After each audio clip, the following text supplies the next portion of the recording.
ادای همین سرزمین کنید. شکرانه کنید که چنین وطن عزیز و محبوب دارید.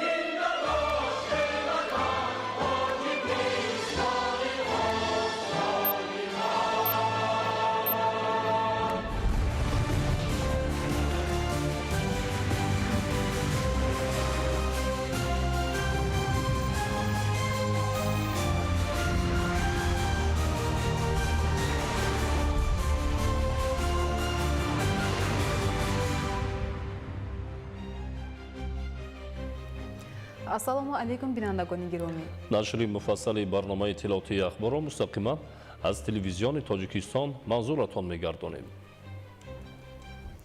19 ноябр президенти ҷумҳурии Тоҷикистон пешвои миллат муҳтарам Эмомалӣ Раҳмон дар минтақаи саноатии рақами 2 шаҳри Истарафшан корхонаи ҷамъияти дорои масъулияти маҳдуди Файзи Нур ТВ-ро бо бренди Миллии Нур ифтитоҳ намуданд.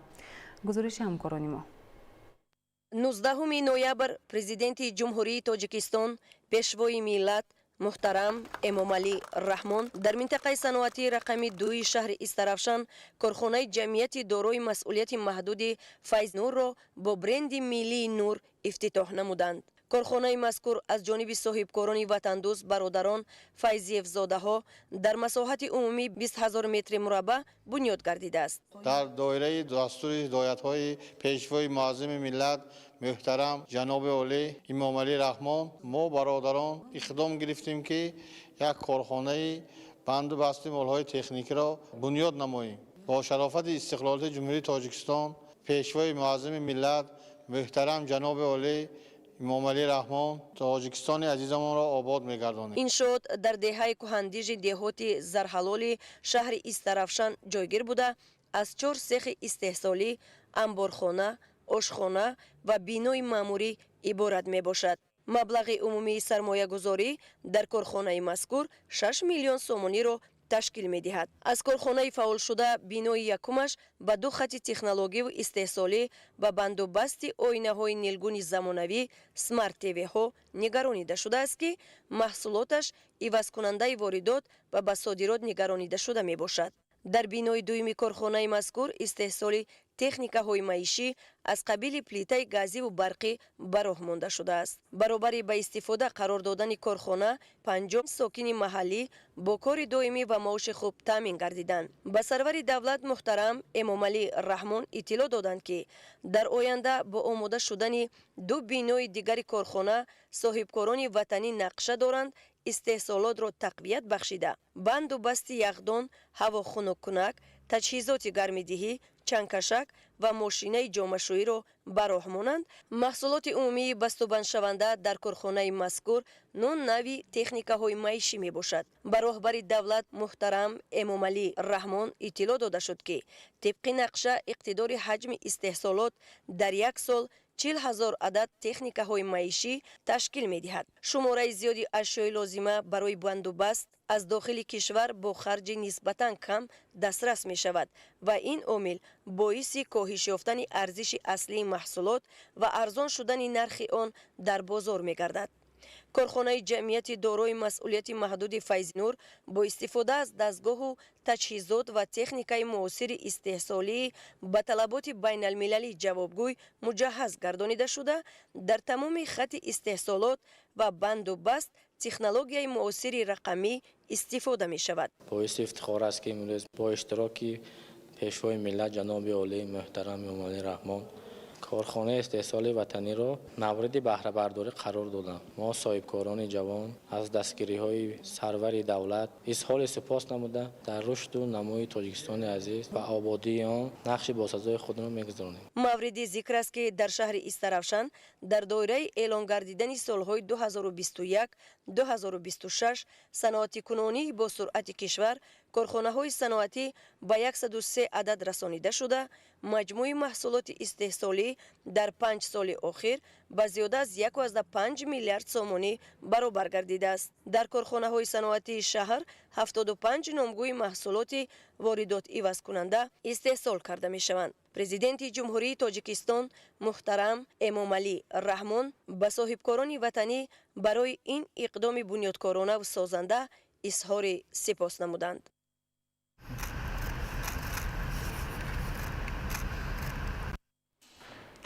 19 ноябр президенти ҷумҳурии тоҷикистон пешвои миллат муҳтарам эмомалӣ раҳмон дар шаҳри истаравшан муассисаи таҳсилоти томактабии хусусии мафтуна, 2 муассисаи тандурустӣ, 1 бонк, 4 муассисаи таҳсилоти миёнаи умумӣ ва 3 кӯдакистонро мавриди истифода қарор доданд. 19 ноябр президенти ҷумҳурии тоҷикистон пешвои миллат муҳтарам эмомалӣ раҳмон дар деҳаи якатоли деҳоти сабристони шаҳри истаравшан муассисаи таҳсилоти томактабии хусусии мафтунаро мавриди истифода қарор доданд. бинои нави кӯдакистон дар пайравӣ аз сиёсати маорифпарваронаи ҳукумати кишвар дар дораи нақшачорабиниҳои ободонӣ ба истиқболи 35-солагии истиқлоли давлатӣ сохта шудааст. Салом бобоҷон! Бобоҷони азиз, хуш омадед ба кӯдакистони мо. Бобоҷон мехоҳед каме бошад ҳам дар бораи нерӯгӯҳи барқи оби Роғун маълумот диҳем. Оре, Роғун манбаи беинтиҳои равшанист. Оби зулолаш бошад, дастҳоро шодоб мекунад. Сохтмони Роғун бо раҳнамоии шумо ва кӯшиши мардуми кишвар амалӣ шуд. Дорем имрӯз ифтихор, бобоҷони меҳрубон, назди шумо мо ҳастем, кӯдакони нуқтадон. Имрӯз аз дилу ҷон сухан аз Роғун кунем, аз нур аз бахт гӯён ҳамаро мафтун кунем. Роғун чу рамзи қудрати тоҷикон мефурӯзад мисли хуршед ҷовидон. соли 2005 корҳои сохтмонӣ бо ташаббуси шумо бобоҷон дар нерӯгоҳи барқии оби Роғун оғоз шуд. аз заҳмати пешвои меҳрубон медурахшад Роғун ҷовидон. 29 октябри соли 2016 бунёди сарбандии нерӯгоҳи барқии оби Роғун оғоз шуд. оби дарё шуд нури зиндагӣ. Роғун бар мо дод ин фархундагӣ. Сарбанди нерӯгоҳи барқии оби Роғун 335 метр буда баландтари дар ҷаҳон мебошад. Роғун нур асту ҳам бахту ҷон, бахту ифтихори тоҷикон. Роғун саодаташ нури сиришти мост, иншолла умед бараф пушти мост. Бунёди ту афсона шуд дар пайкари сарди замин. бар халки некоини мо таърих хонад офарин. бингар ҳақиқатро чисон афсонаҳо бунёд кард. банди ҳазорон соларо бишкаст то озод кард. ҷон дар хатар мардонавор ӯ пеши дарёро бубаст. садҳо тилисми роҳро бо дасти худ танаҳо шикаст. ифтихори тоҷикон аз пешвои миллат аст, ҳамчун рамзи офтобе дар ҳавои миллат аст. корҳои бунёдӣ дар кӯдакистон соли 2023 оғоз гардида, он дар муҳлати муайяншуда аз ҷониби соҳибкори ватанӣ Қайюм Шарифов бо сифати баланди меъморӣ бунёд гардидааст. дар вақти сохтмон зиёда аз 20 сокини маҳаллӣ бо кор таъмин гардиданд. вақте ки ҷаноби олӣ пешвои миллат муҳтарам эмомалӣ раҳмон дар паёми солонаи худ изҳор доштанд ки барои инкишофи зеҳни кӯдакон муассисаҳои томактабӣ дар ҳар як деҳаву маҳалла бунёд гардад.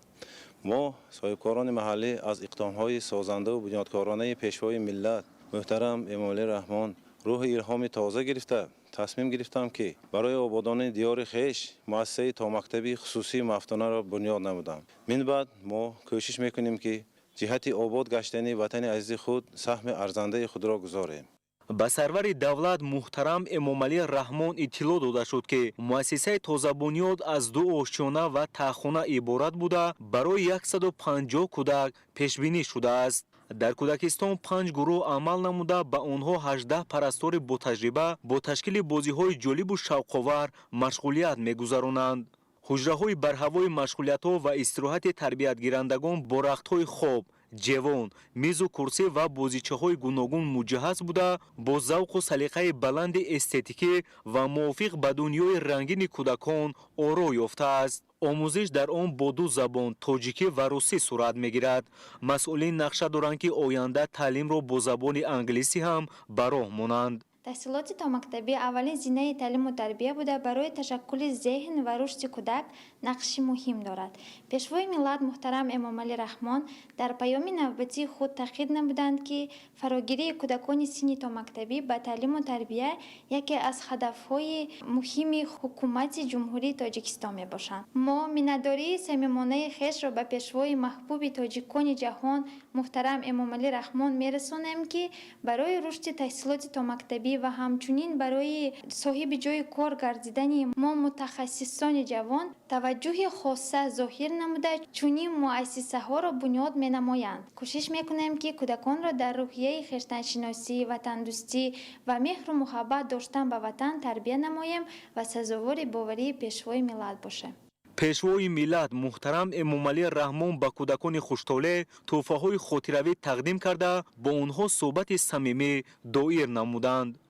саҳни биноро гулҳои рангоранг, айвонҳо барои гузарондани машғулиятҳо дар ҳавои тоза, инчунин дигар таҷҳизоти барои фароғати кӯдакон пешбинишуда зебу зиннат додааст. роҳрав ва дигар деворҳои муассиса рангину зебо ва бо қаҳрамониҳои дӯстдоштаи кӯдакон аз филмҳои машҳури тасвирӣ оро ёфтааст. ифтитоҳи кӯдакистони замонавиро президенти кишвар муҳтарам эмомалӣ раҳмон тӯҳфаи арзишманд номида ба соҳибкори ҳимматбаланд барои ин иқдоми накӯ арзи сипос карданд. аз мураббиён даъват намуданд ки бо истифода аз шароити мусоид кӯдаконро дар рӯяи ватандӯстӣ тарбия намоянд то онҳо дар оянда барои пешрафти тоҷикистони соҳибистиқлол саҳми арзишманди худро гузоранд.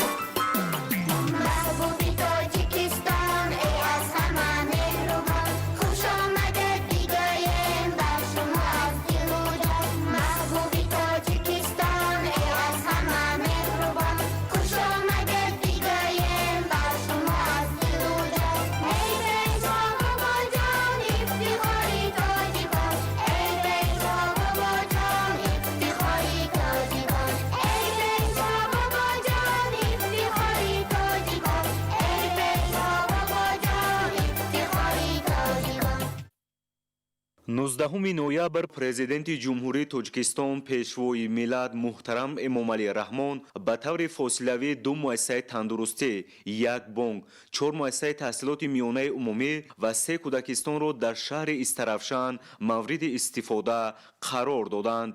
ин 10 иншоот ба рушди таҳсилот, хизматрасониҳои босифати тиббию бонкӣ заминаи мусоид мегузоранд. бояд гуфт ки танҳо имрӯз дар шаҳри Истарафшан зиёда аз 10 муассисаи таҳсилоти миёнаву томактабӣ ба истифода дода шуд ки барои 4200 хонанда дар Дубас ва 400 кӯдак пешбинӣ шудаанд.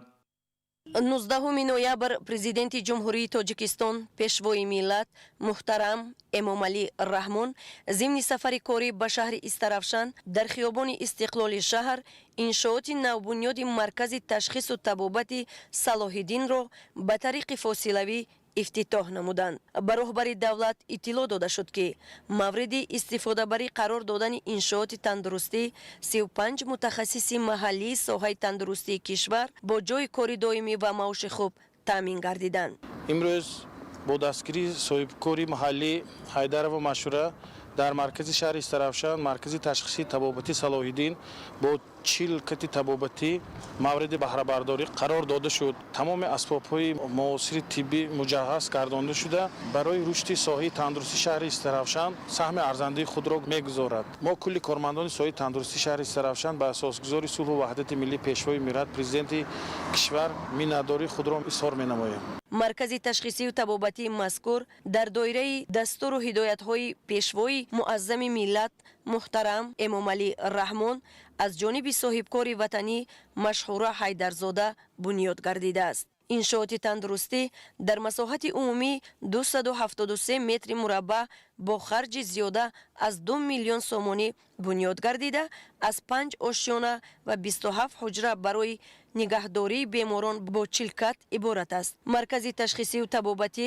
бо дастгоҳу таҷҳизоти муосири тиббӣ муҷаҳҳаз гардонида шудааст. ба роҳбари давлат муҳтарам Эмомалӣ Раҳмон иттилоъ доданд ки дар маркази нави ташхису табобат барои табобати беморон мутахассиси варзидаи дохилӣ ки барои омӯхтани кор дар Федератсияи Русия фаъолият мекард ба кор ҷалб карда шудааст ки ӯ яке аз мутахассисони беҳтарини соҳаи тандурустии кишвар ба ҳисоб рафта дар кори илмӣ ва табобати мизоҷон ба натиҷаҳои назаррас ва навовариҳои соҳа ноил гардидааст. дар маркази нави ташхису табобат 35 мутахассиси дорои таҷрибаи баланди касбӣ фаъолият мекунанд ки аксари онҳо аз ҳисоби занону духтарони маҳаллӣ мебошанд. дар ошёнаҳои дигари маркази ташхис шуъбаҳо бокатҳои муолиҷавӣ ва хизматрасониҳои зарурӣ барои фаъолияти самарабахши табибон ва истифодаи беморон муҳайё карда шудааст. табибон ва сокинон ба сарвари давлат муҳтарам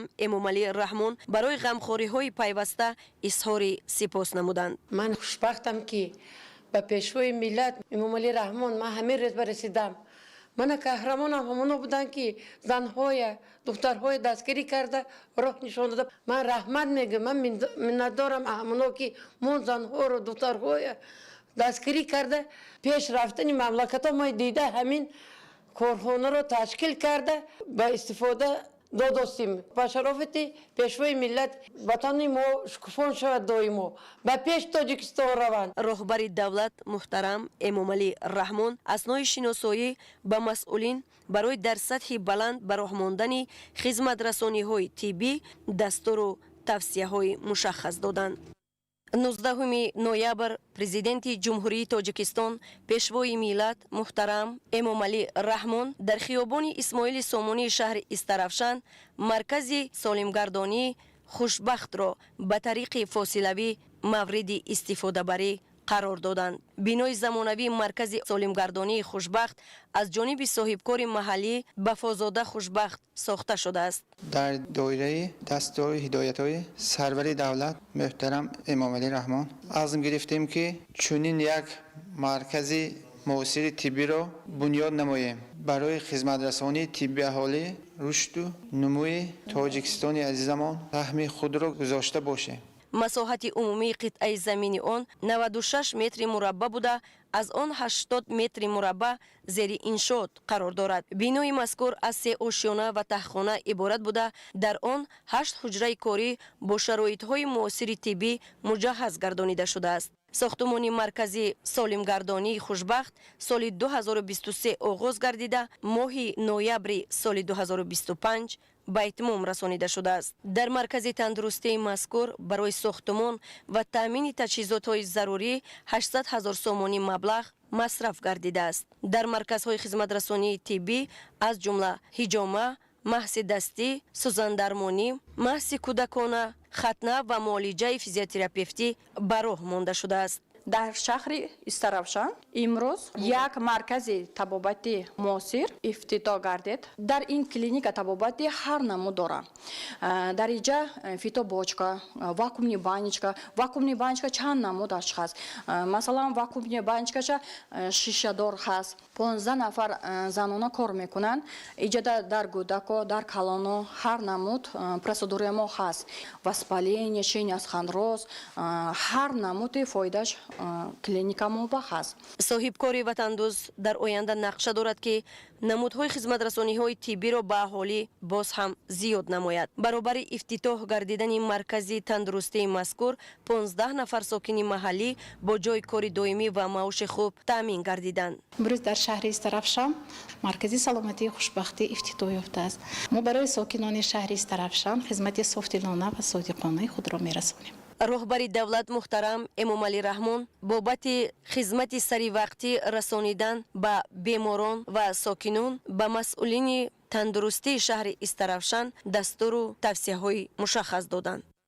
19 ноябр президенти ҷумҳурии тоҷикистон пешвои миллат муҳтарам эмомалӣ раҳмон зимни сафари корӣ ба вилояти Суғд дар хиёбони ба номи Исмоил Сомонии шаҳри Истарафшан филиали корхонаи воҳиди давлатии Бонки саноативу содиротии Тоҷикистон Саноат Содирот Бонкро ба тариқи фосилавӣ ифтитоҳ намуданд.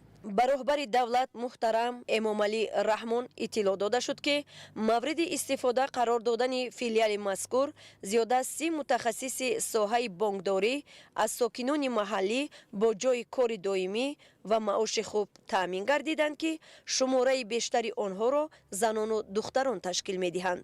امروز با دستگیری پیشوای معظم ملت فیلیال خیلی زمانوی برای ما کشاده شد. ما دختران زنها از آن خیلی خرسند هستیم. برای فعالیت کاری ما در نوبت خود وعده می‌دهیم که دختران زنها من صادقانه به خلق و وطن خود خدمت می‌نماییم. برای غمخوری‌های پدرانه پیشوای معظم ملت سپاس خود را می‌رسانیم و برای دستگیری زنان و دختران و فعالیت در سیستم بانکداری در جمهوری تاجیکستان خیلی نظررس است. همه شرایط‌های زمانوی را برای ما مهیا ساختند. پیشرفت فعالیت کاریمان همه قوای و دانشمان را استفاده برده وعده می‌دهیم که فعالیت کاریمان را صادقانه به خلق و وطن خود خدمت نماییم.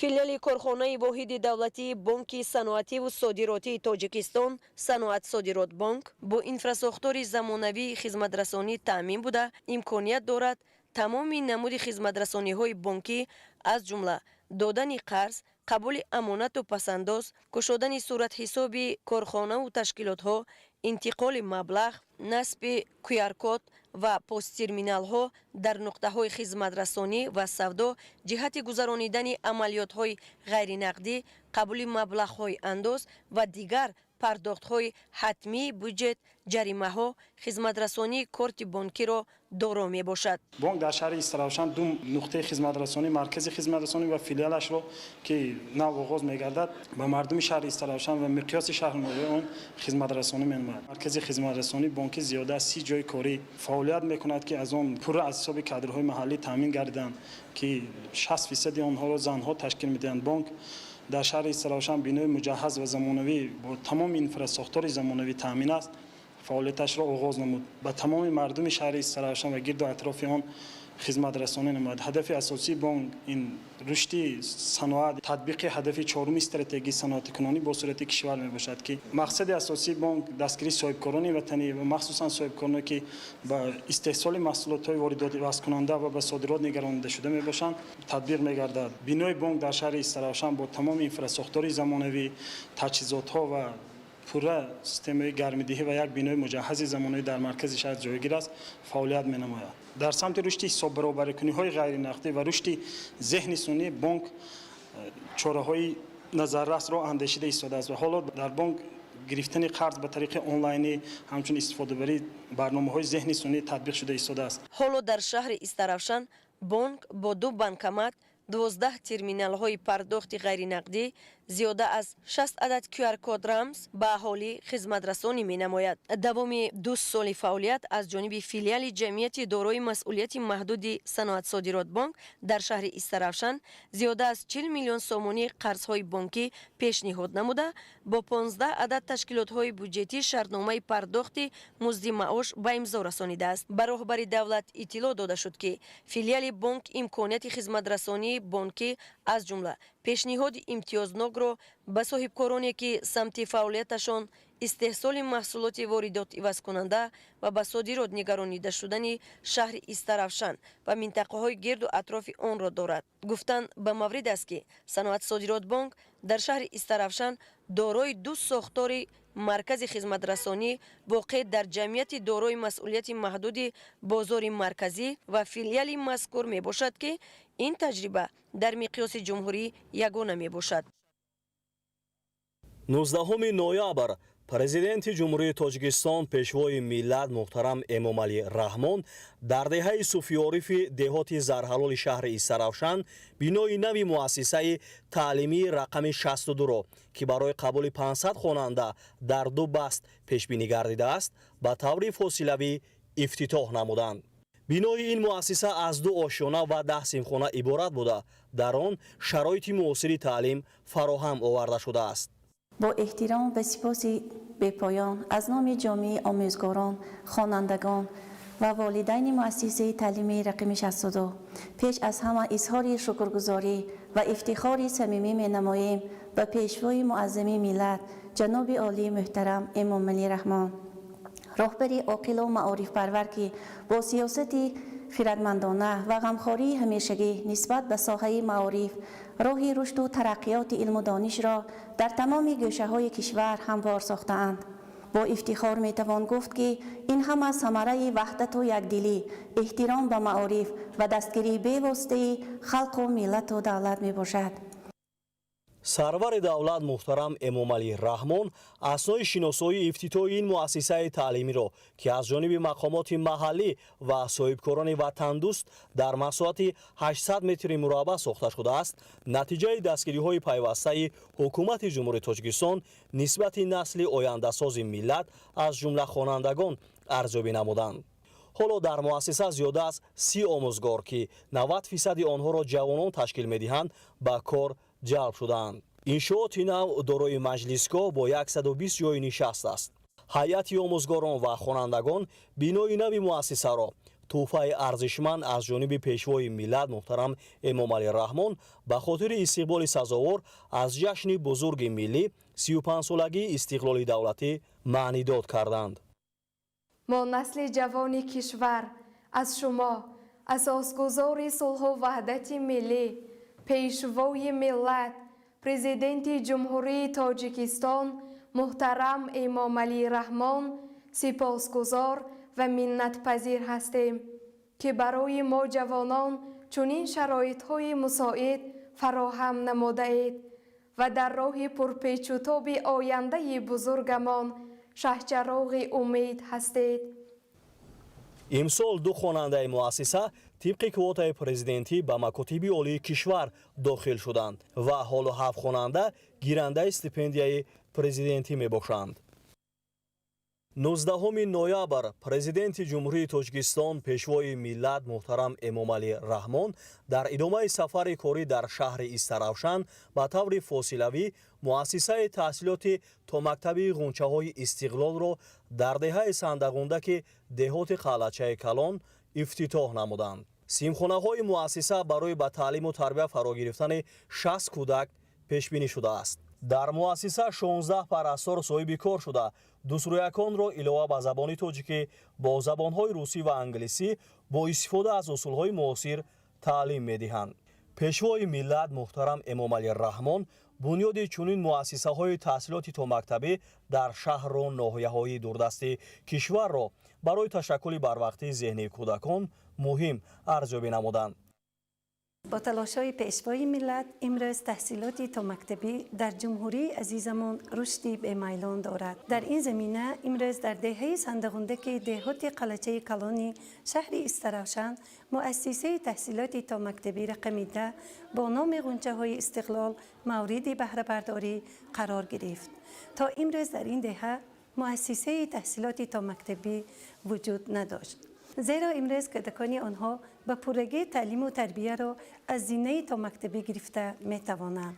ما منتداری خش را به پیشوای ملت ابراز نموده وعده می دهیم که کودکان را در روحیه وطندوستی، دانش اندوزی و کسب آموزی تربیت می نماییم تا که آنها در حقیقت نسل‌های آینده سازی وطن به وایه رسند. парасторон аз рӯи барномаҳои шавқовар бо истифода аз шароит қобилияти фикрронӣ ва дигар паҳлӯҳои рушди кӯдаконро тақвият мебахшанд. дар ин ҷо машғулияти кӯдакон бо истифода аз бозиҳои гуногун, ҳарфу адад ва дигар воситаҳои омӯзиш барои рушди зеҳнии онҳо хеле ҷолиб сурат мегиранд. сарвари давлат муҳтарам Эмомалӣ Раҳмон ба парасторон дастур доданд ки аз хурдӣ дар замири кӯдакон меҳру муҳаббат ба ватан модарро ҷо диҳанд ва онҳоро дар роҳи некусозанда тарбия намоянд.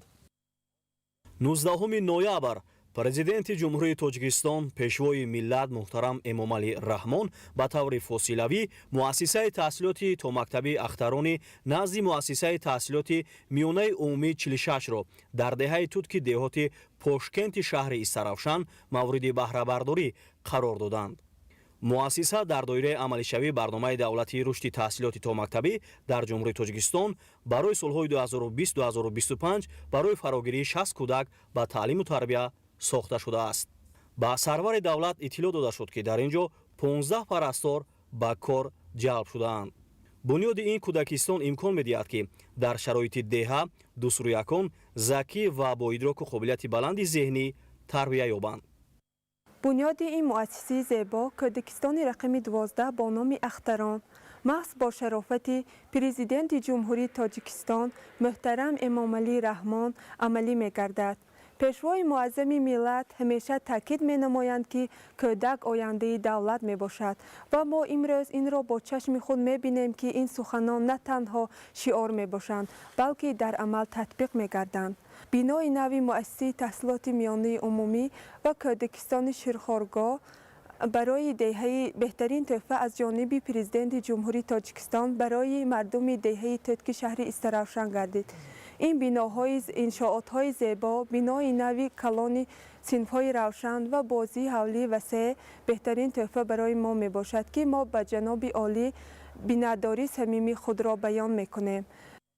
дар 6 симхона барои гузарондани машғулиятҳои зеҳнии кӯдакон шароити мусоиди таълим фароҳам оварда шудааст. мавриди зикр аст ки фаъолияти кӯдакистон дар ташаккули зеҳнӣ, фикрронӣ, гуфтугӯи муошират ва омодашавии кӯдакон ба мактаб нақши фаъол доранд. 19 ноябр президенти ҷумҳурии Тоҷикистон пешвои миллат муҳтарам Эмомалӣ Раҳмон муассисаи таҳсилоти томактабии пайравонро дар деҳаи вогати деҳоти сабристони шаҳри Истаравшан ба таври фосилавӣ ифтитоҳ намуданд. муассиса барои фарогирии 120 кӯдак пешбинӣ гардида дар он 12 утоқ бо шароити муосир ва гузарондани машғулиятҳои шавқовару зеҳнии кӯдакон фароҳам оварда шудааст. иттилоъ дода шуд ки дар ин ҷо 18 парастор соҳиби кор шуда барои тарбияи дурусти зеҳнии кӯдакон ва ташаккули барвақтии онҳо аз усулҳои муосири таълим кор мегиранд. با احترام اظهار می نماییم که امروز برای ما افتخار و سرفرازی بزرگ است. تشریف اساسگزار صلح و وحدت ملی پیشوای ملت محترم امامعلی رحمان در شهر باستانی استرافشان افتتاح رسمی کودکستان نو برای 120 نفر کودک در دهه واگتی شهر استرافشان از روی دستور و سپارش ها و پیام سرور دولت به هم آمده است. از نام خود کارمندان مؤسسه و پدر و مادران منتداری خویش را به پیشوای معظم ملت محترم امامعلی رحمان میرسانیم. در مؤسسه 4 گروه کودکان که در سیمخانه‌ها برای قابلیت دانش ابتدایی آنها شرایط خوبی تعلیم مهیا شده است فعالیت می‌کند. امروز در شهر استرافشان 21 مؤسسه تحصیلاتی تا مکتبی فعالیت می‌نماید که 25% فراگیری کودکان را تشکیل می‌دهد. سالهای اخیر در شهر و ناحیه‌های دوردست کشور شماره چنین کودکستان‌ها افزوده است و این از توجه دائمی حکومت جمهوری تاجیکستان نسبت ساحه معارف به خصوص در سمت بنیاد مؤسسه‌های تحصیلاتی تا مکتبی درک می‌دهد. در راه درست تربیت نمودن کودکان و جلب آنها به بازی‌های ذهنی زمینه‌گذار قدم‌های نخستین دانش‌اندوزی محسوب می‌شود. 19 نوامبر پرزیدنت جمهوری تاجیکستان پیشوای ملت محترم امامعلی رحمان در ادامه سفر کاری در شهر استرافشان به طور فاصله‌ای مؤسسه تحصیلات میانه عمومی رقم 5 به نام ابو عبدالله رودکی در محله امام اعظم را مورد بهره برداری قرار دادند. иншоати мазкур дар дораи таваҷҷӯҳу ғамхориҳои сарвари давлат ба соҳаи маориф ва таълиму тарбияи насли наврас бо маблағгузории мақомоти иҷроияи ҳокимияти давлатии шаҳр ва шахсони саховатпеша бунёд гардидааст. سروری با خیرت و معرفت پرورمان محترم امامی رحمان در برآمد و پیام‌هایشان ساحه معارف را یکی از ساحه اساسی و افضلیت‌ناک می‌یابند. نکته آن کس به یادم می‌آید که گفتند ملتی که به معارف توجه نکند دستنگر، خارزار، تحقیر گشته و افراد آن مایل به جنایت‌های و کارهای پیشگویی نشونده خواهند بود. این نکته و نکته‌های زیادی سروری با خیرتمان محترم امامی رحمان درباره مکتب و معارف ما را وادار می‌سازد که سطح و صفت تعلیم بلند برداشته شود. بلندشوی سطح و صفت تعلیم را سروری با خیرتمان از محیط عائله می‌بینند. از این رو هر یک پدر و مادر قانون جمهوری تاجیکستان درباره مسئولیت درباره تعلیم و تربیت کودک را سرمشق کار خود باید داند. همچون یک آموزگار جوان و ختم کرده همین مؤسسه می‌خواهم عرض منتداری خویش را به سروری با خیرتمان محترم امامی رحمان رسانم. جواباً به این غمخوری‌ها می‌خواهم در تعلیم و تربیت نسل نورس حصه ارزنده خویش را گذارم و به وطن عزیزم خدمت شایان نمایم. ифтитоҳи иншооти нави соҳаи маориф дар дораи тадбирҳои созандагӣ ба истиқболи ҷашни 35-солагии истиқлоли давлатӣ барои хонандагон ва сокинони шаҳри Истарафшан ҳамчун тӯҳфаи арзишманд арзёбӣ гардид. ба пешвои миллат муҳтарам Эмомалӣ Раҳмон иттилоъ доданд ки бинои муассисаи таълимӣ аз 3 ошёна иборат буда барои 720 хонанда дар 2 баъз пешбинӣ гардидааст. иншоот бо назардошти талаботи соҳа унсурҳои меъмории миллӣ ва ҷавобгӯ ба зарфиятҳои муосир бо сифати баланд сохта шуда синфхона ва дигар кабинетҳои фаннӣ бо таҷҳизот ва аёнияти дарсӣ муҷаҳҳаз гардонида шудааст. пешвои муаззами миллат муҳтарам Эмомалӣ Раҳмон 20 солаи омӯзиши рушди фанҳои табиатшиносӣ, дақиқ ва риёзӣ барои солҳои 2020-2040 ро пешниҳод намуданд. ман иштирокчии озмунҳои илм фуруғи маърифат аз соли 2022 иштирокчии олимпиадаи шаҳрӣ аз фанни математика ва инчунин иштирокчии олимпиадаи байналмилалии брайникс ва ҳаризон аз фанни математика мебошам. ба дастовардҳо низ муваффақ гардидаам. соли гузашта дар олимпиада аз фанни математика сазовори ҷои дуюм ва дар озмуни илм фуруғи маърифат дар миқёси шаҳр сазовори ҷои сеюм гардидаам. мин баъд низ кӯшиш мекунам дар ин фан муваффақ гардам.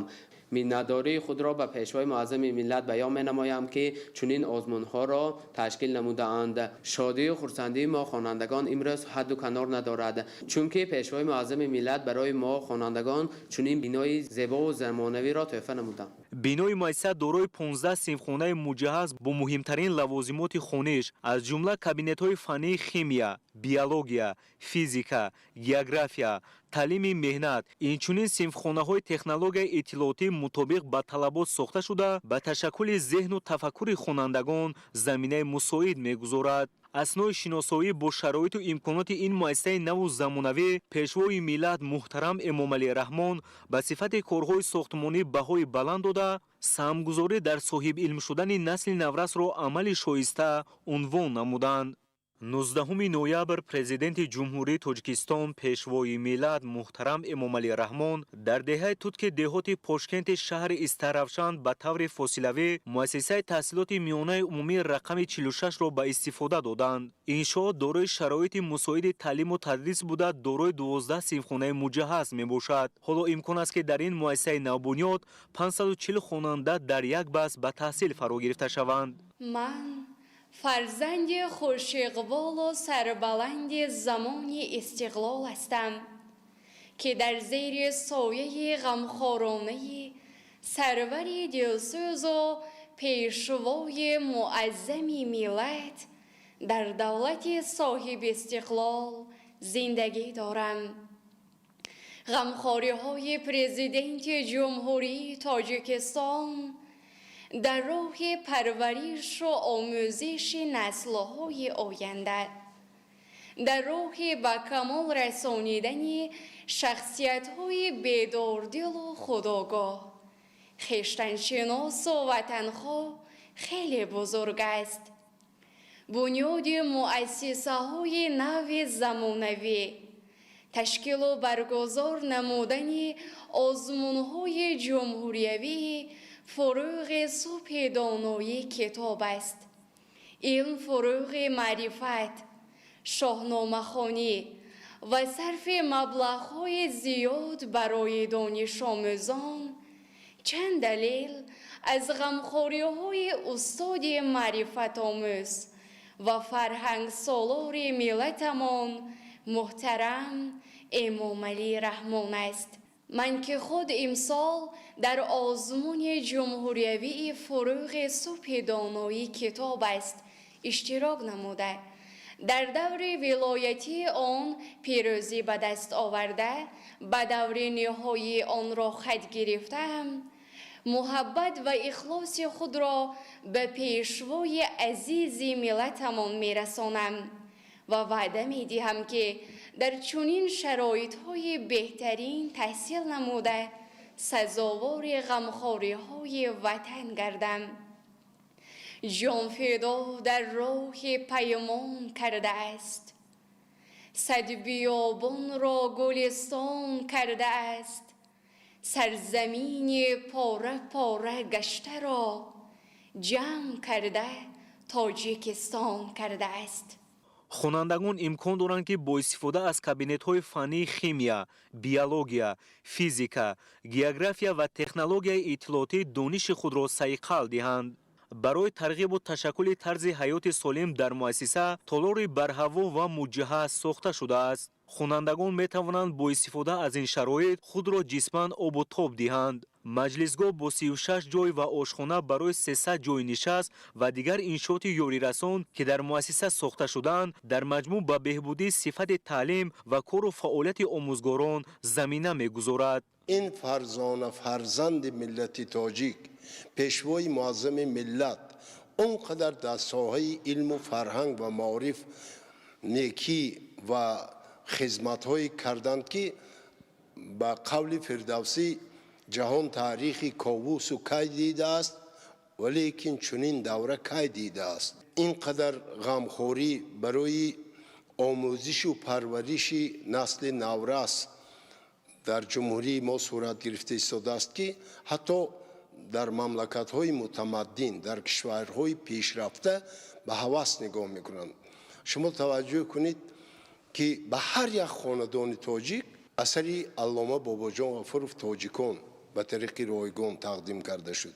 اینک باز یک تحفه نوبتی دیگری پرزیدنت که در سراسر جمهوری شاهنامه بیزوال فردوسی به طریق رایگان به هر یک خانواده تقسیم شده ایستاده است. اینچنین تشکیل آزمون‌های فروغ صبح دانایی، این فروغ معرفت، تاجیکستان وطن عزیز من باز تصمیم گرفتند که از سال آینده آزمون جمهوری شاهنامه‌خوانی آغاز می‌گردد که این گونه ابتکارات، این گونه تشبس‌های فرهنگ سالارانه و معارف پرورانه را در بسیار مملکت‌های متمدن جهان حتی ندیدند و نشنیدند. ما در آستانه تجلیل جشن تاریخی 35 سالگی استقلالیت دولتی جمهوری تاجیکستان ایستادیم.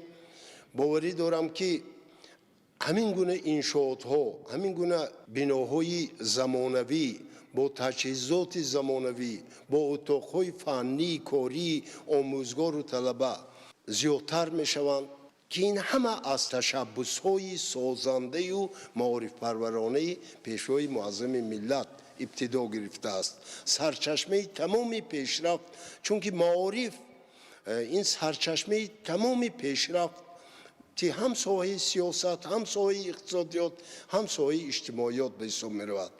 بنیاد این مؤسسه زمانوی برای بچه‌های خوشبخت این زمان یک تحفه ارزنده است که از جانب پیشوای معظم ملت اهدا گردیده است. انشاءات نوی ساحه معارف از حساب مبلغ‌های بودجتی مقامات اجرایی حکومت دولتی ولایت سوخت با سطح و صفت بلند بنیاد گردیده است. مؤسسه زیبا و معاصر تعلیمی امکان می‌دهد که منبع نورسان و جوانان دهه ترک دهات پشکند در شرایط معاصر با تحصیل فرا گرفته شوند. 19 ноябр президенти ҷумҳурии Тоҷикистон пешвои миллат муҳтарам Эмомалӣ Раҳмон дар деҳаи Чорбоғи шаҳри Истарафшан муассисаи таҳсилоти миёнаи умумии рақами 69-ро тариқи фосилавӣ ифтитоҳ намуданд. Иншооти соҳаи маориф бо ҷонибдорӣ аз сиёсати маорифпарваронаи сарвари давлат муҳтарам Эмомалӣ Раҳмон ба хотири ташаккули зеҳну тафаккури хонандагон дар рушди соҳаи маориф бунёд шудааст. аз мавриди истифода қарор гирифтани ин муассисаи навамон ниҳоят хушнуд ҳастем ва миннатдории самимии хешро барои бунёди чунин мактаби зебо ва шароити хуби таҳсил аз номи кулли хонандагон ба роҳбари давлатамон пешвои миллат президенти ҷумҳури Тоҷикистон муҳтарам Эмомалӣ Раҳмон баён менамоям. имрӯз мо бо ифтихор ва шодмонӣ дар муассисаи таълимии нав таҳсил мекунем ва ваъда медиҳем ки бо дониш ва меҳнати софдилона сазовори номбардори ватану миллати худ бошем. иншоот барои ба таҳсил фаро гирифтани 2600 хонанда дар ду баъз пешбинӣ шуда, дар он 50 омӯзгори соҳибтахассус бо кор таъмин шудаанд. бинои таълимии дорои 36 синфхонаи муҷаҳҳаз, ҳуҷраҳои корӣ, китобхона, ошхона ва дигар ҳуҷраҳои ёрирасон буда ҷавобгӯ ба талаботи муосир сохта шудааст. ба пешвои миллат муҳтарам Эмомалӣ Раҳмон барои дастгириву ғамхориҳои пайвастаашон изҳори сипос менамоям. ба шарофати сиёсати пешгирифтаи сарвари давлат мо имрӯз дар сулҳу оромӣ таҳсил карда имкониятҳои бештари омӯзишро соҳиб гардидем. ифтитоҳи муассисаи нави таълимӣ барои мо насли наврас муҳити бароҳат ва шароити арзандаро фароҳам овард. синфхонаҳо, кабинетҳои фаннӣ, китобхона, ошхона ва дигар иншоотҳои ёрирасон моро ба дониш ва ояндаи дурахшон ҳидоят мекунад. кабинетҳои фаннӣ аз ҷумла физика, химия, биология ва дигар шароити мусоиди таълиму тадрис ба ташаккули дониши муҳассилин мусоидат менамояд. зимни шиносоӣ бо шароити таълиму тарбият сарвари давлат муҳтарам Эмомалӣ Раҳмон таваҷҷӯҳи масъулини соҳаро ба истифодаи самарабахш аз имкониятҳои фароҳамшуда, омӯзиши илмҳои дақиқ, забонҳои хориҷӣ ва расидан ба қадри дастовардҳои истиқлоли давлатӣ ҷалб намуданд. дар шаҳри Истарафшан 103 корхонаи саноатӣ фаъолият мекунад ки дар онҳо 75 номгӯи маҳсулот истеҳсол карда мешавад. корхонаи истеҳсолии обҳои шифобахши Хаватак ки имрӯз бо иштироки президенти ҷумҳурии Тоҷикистон пешвои миллат муҳтарам Эмомалӣ Раҳмон дар шаҳри Истарафшан ифтитоҳ гардид, шумора, ҳаҷм ва номгӯи маҳсулотро бештар мекунад. гузориши Ҳикматулло Назарзода ва Меҳрӯзи Ҷумъа. 19 ноябр президенти ҷумҳурии Тоҷикистон пешвои миллат муҳтарам Эмомалӣ Раҳмон дар шаҳри Истарафшан корхонаи истеҳсолии обҳои шифобахши Хаватакро ки аз ҷониби ҷамъияти саҳомии кушодаи осоишгоҳи Хаватак бунёд ёфтааст, бо таъсиси 20 ҷойи кори нав ба истифода доданд. иншооти мазкур бо саҳми соҳибкори ватанӣ Мухтор Юнусов бунёд ёфтааст.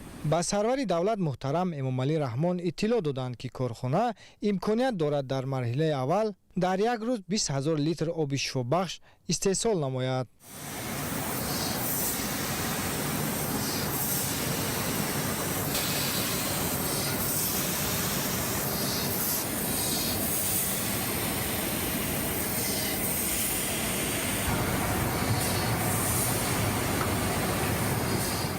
технологияи корхона аз ҷумҳурии мардуми Чин оварда шудааст ва маҳсулот дар ин ҷо дар асоси стандартҳои муосири байналмилалӣ ва аврупоӣ истеҳсол мешавад.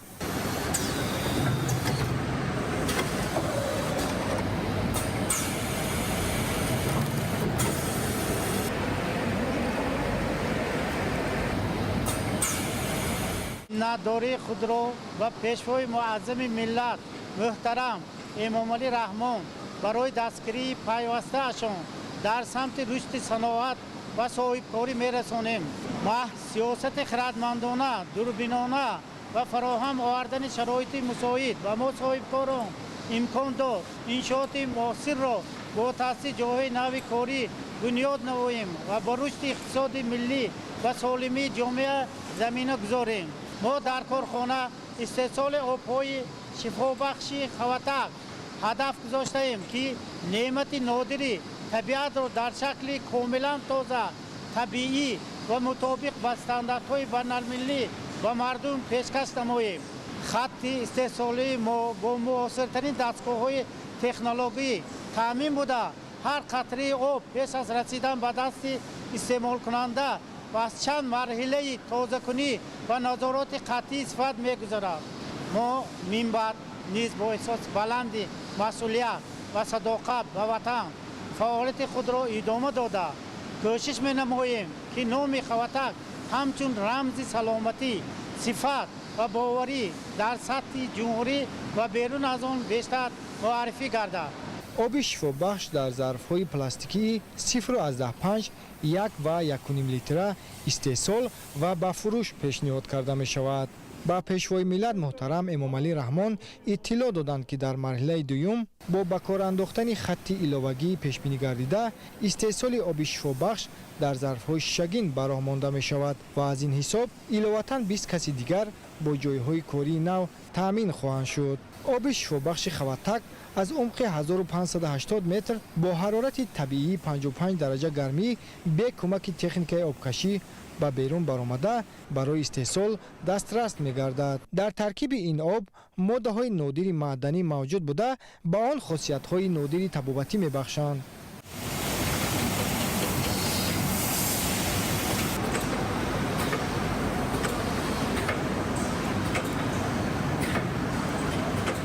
افتتاح کارخانه از جانب پیشوای ملت محترم امامعلی رحمان امکان داد که ساکنان محلی با کار دائمی تامین گردیدند.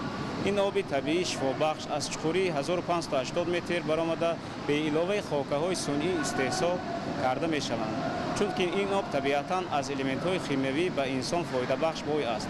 ما ساکنان و صاحبکاران شهر استرافشان از دستگیری دائمی سرور دولت محترم امامعلی رحمان منتداری بیان نموده کوشش می‌نماییم تا با استحصال محصولات رقابت‌پذیر در صنعت کنونی با سرعت کشور نقشی باسزا گذاریم.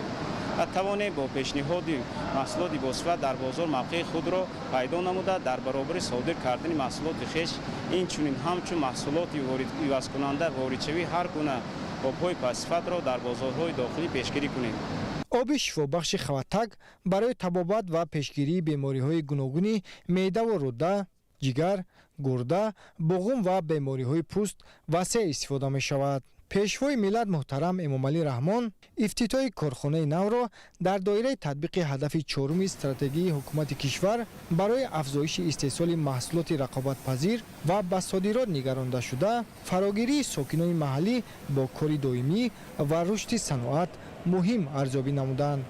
در همین جا برابر دولت محترم امامعلی رحمان لایحه انگاروی آسایشگاه زمانوی خواتک که از جانب جمعیت سهامی کشاده آسایشگاه خواتک در دهات نیجانی شهر استراوشان برای 240 نفر استراحت کننده در یک وقت به نقشه گرفته شده است معرفی کرده شد. با مورد استفاده قرار گرفتن این آسایشگاه معاصر 100 جای نوی کاری مهیا خواهد شد. طبق لایحه آسایشگاه زمانوی خواتک از بینای اساسی 4 آشیانه و یک بینای علاوگی خدمت‌رسانی‌های معیشی عبارت خواهد شد. با سرور دولت محترم امامعلی رحمان اطلاع دادند که در آسایشگاه طبابت بیماری‌های معده روده، عصب، درد میان و بیماری‌های پوست به نقشه گرفته شده همزمان با استفاده از آب شفابخش دیگر نمود خدمت‌رسانی‌های طبی براه مانده می شود.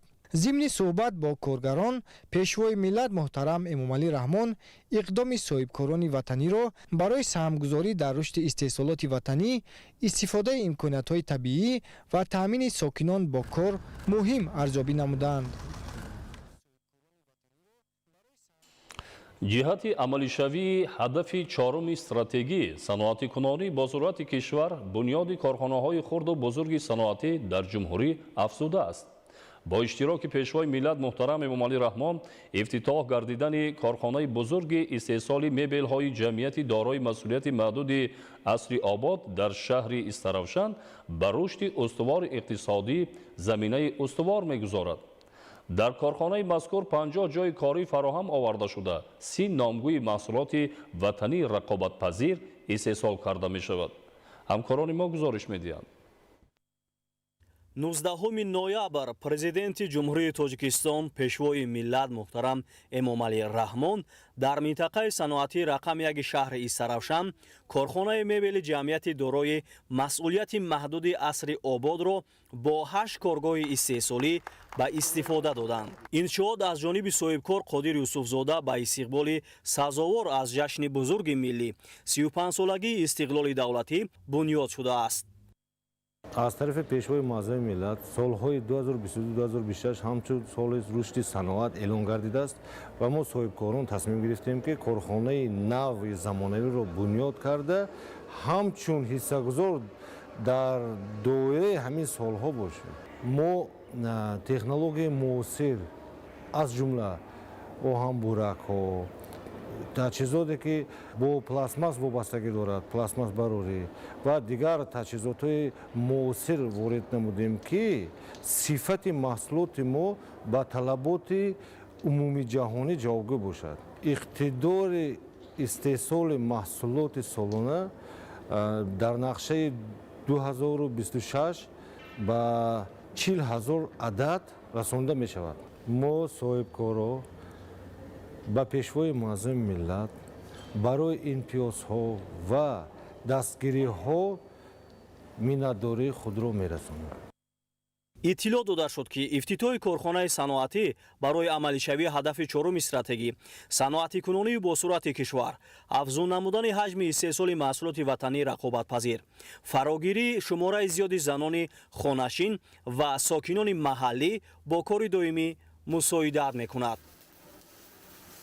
ба истифода додани корхонаи мазкур барои мо занони хонашин имкон дод ки ба ҷои корӣ ва маоши хуб таъмин гардем.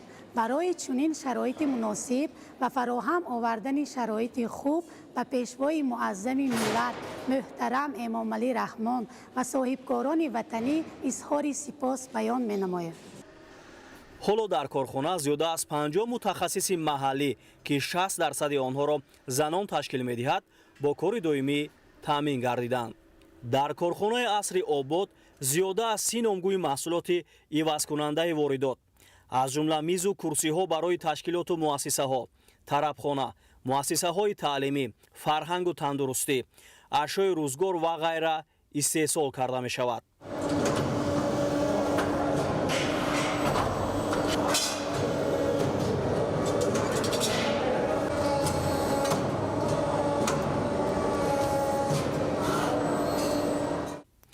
мувофиқи дурнамо то соли 2027 номгӯи маҳсулот то ба 40 ва шумораи кормандон ба 70 кас расонида мешавад.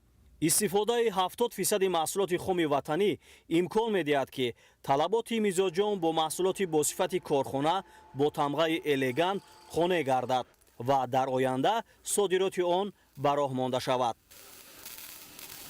яке аз стратегияҳои асосии миллӣ ин саноатикунонии босуръати кишвар ба ҳисоб меравад ки аз тарафи пешвои миллат муҳтарам Эмомалӣ Раҳмон қабул карда шуда буд. мо ифтихор дорем ки корхонаи мо ҳамчун як ҷузъи фаъоли соҳаи саноати миллӣ дар ин раванд имрӯз саҳмгузор аст. таҷдиди технологияҳо, баланд бардоштани сифати маҳсулот ва омода намудани мутахассисони баландихтисос яке аз ҷузъи сиёсати кории асосии корхона ба ҳисоб меравад. маҳз бо дастгирии пешвои миллат муҳтарам Эмомалӣ Раҳмон чунин корхонаҳои ҳозиразамона ташкил шуда истодааст. боварӣ дорем ки бо дастгирии давлат ва заҳмати дастаҷамъона ба пешрафти иқтисодиёти миллӣ саҳми худро гузорем. иттилоъ дода шуд ки дар 10 моҳи соли 2025 истеҳсоли мебел дар кишвар нисбат ба ҳамин давраи соли гузашта 16% афзуда, воридоти он ба ҳамин андоза кам шудааст. қисми зиёди маҳсулоти васлнамоӣ дар ин ҷо аз ҷониби мутахассисон дар коргоҳҳои алоҳида тавассути технологияҳои гуногун тайёр карда мешавад ки чунин таҷриба бори аввал дар ин корхона ба роҳ монда шудааст. мо духтарон ва бонувон аз ҷаноби олӣ пешвои миллат муҳтарам Эмомалӣ Раҳмон миннатдор ҳастем ки барои мо чунин корхонаи замонавиро ифтитоҳ намуданд. дар корхонаи мо маош хеле хуб аст. кӯшиш мекунем ки маҳсулотҳои босифатро истеҳсол намуда ба сокинон пешниҳод намоем.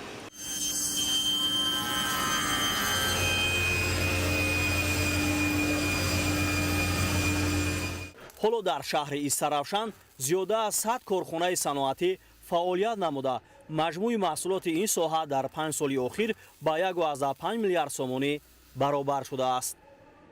мо аз бунёди корхонаи асри обод хеле хурсандем, зеро дар ин ҷо соҳиби кори хуб ва маоши нағд гардидаем.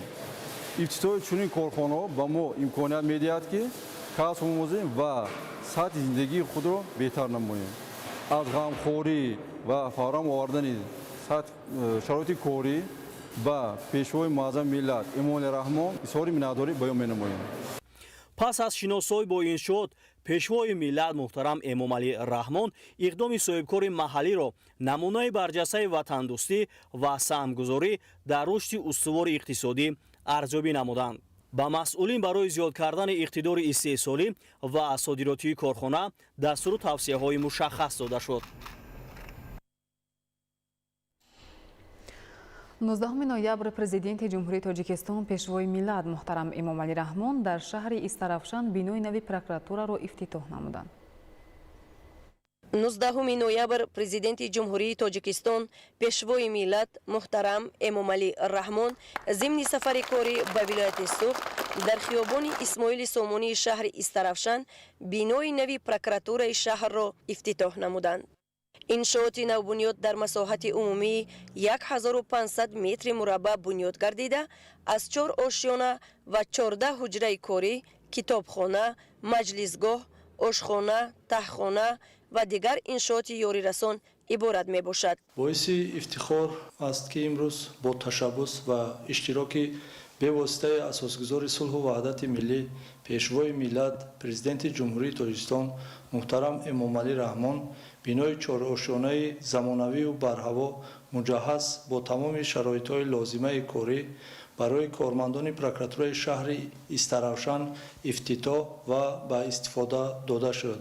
ба пешвои муаззами миллат миннатдории худ ва кормандони прокуратураи шаҳри Истаравшанро барои фароҳам овардани шароити мусоид ҷиҳати беҳтар намудани шароити корӣ иброз менамоям.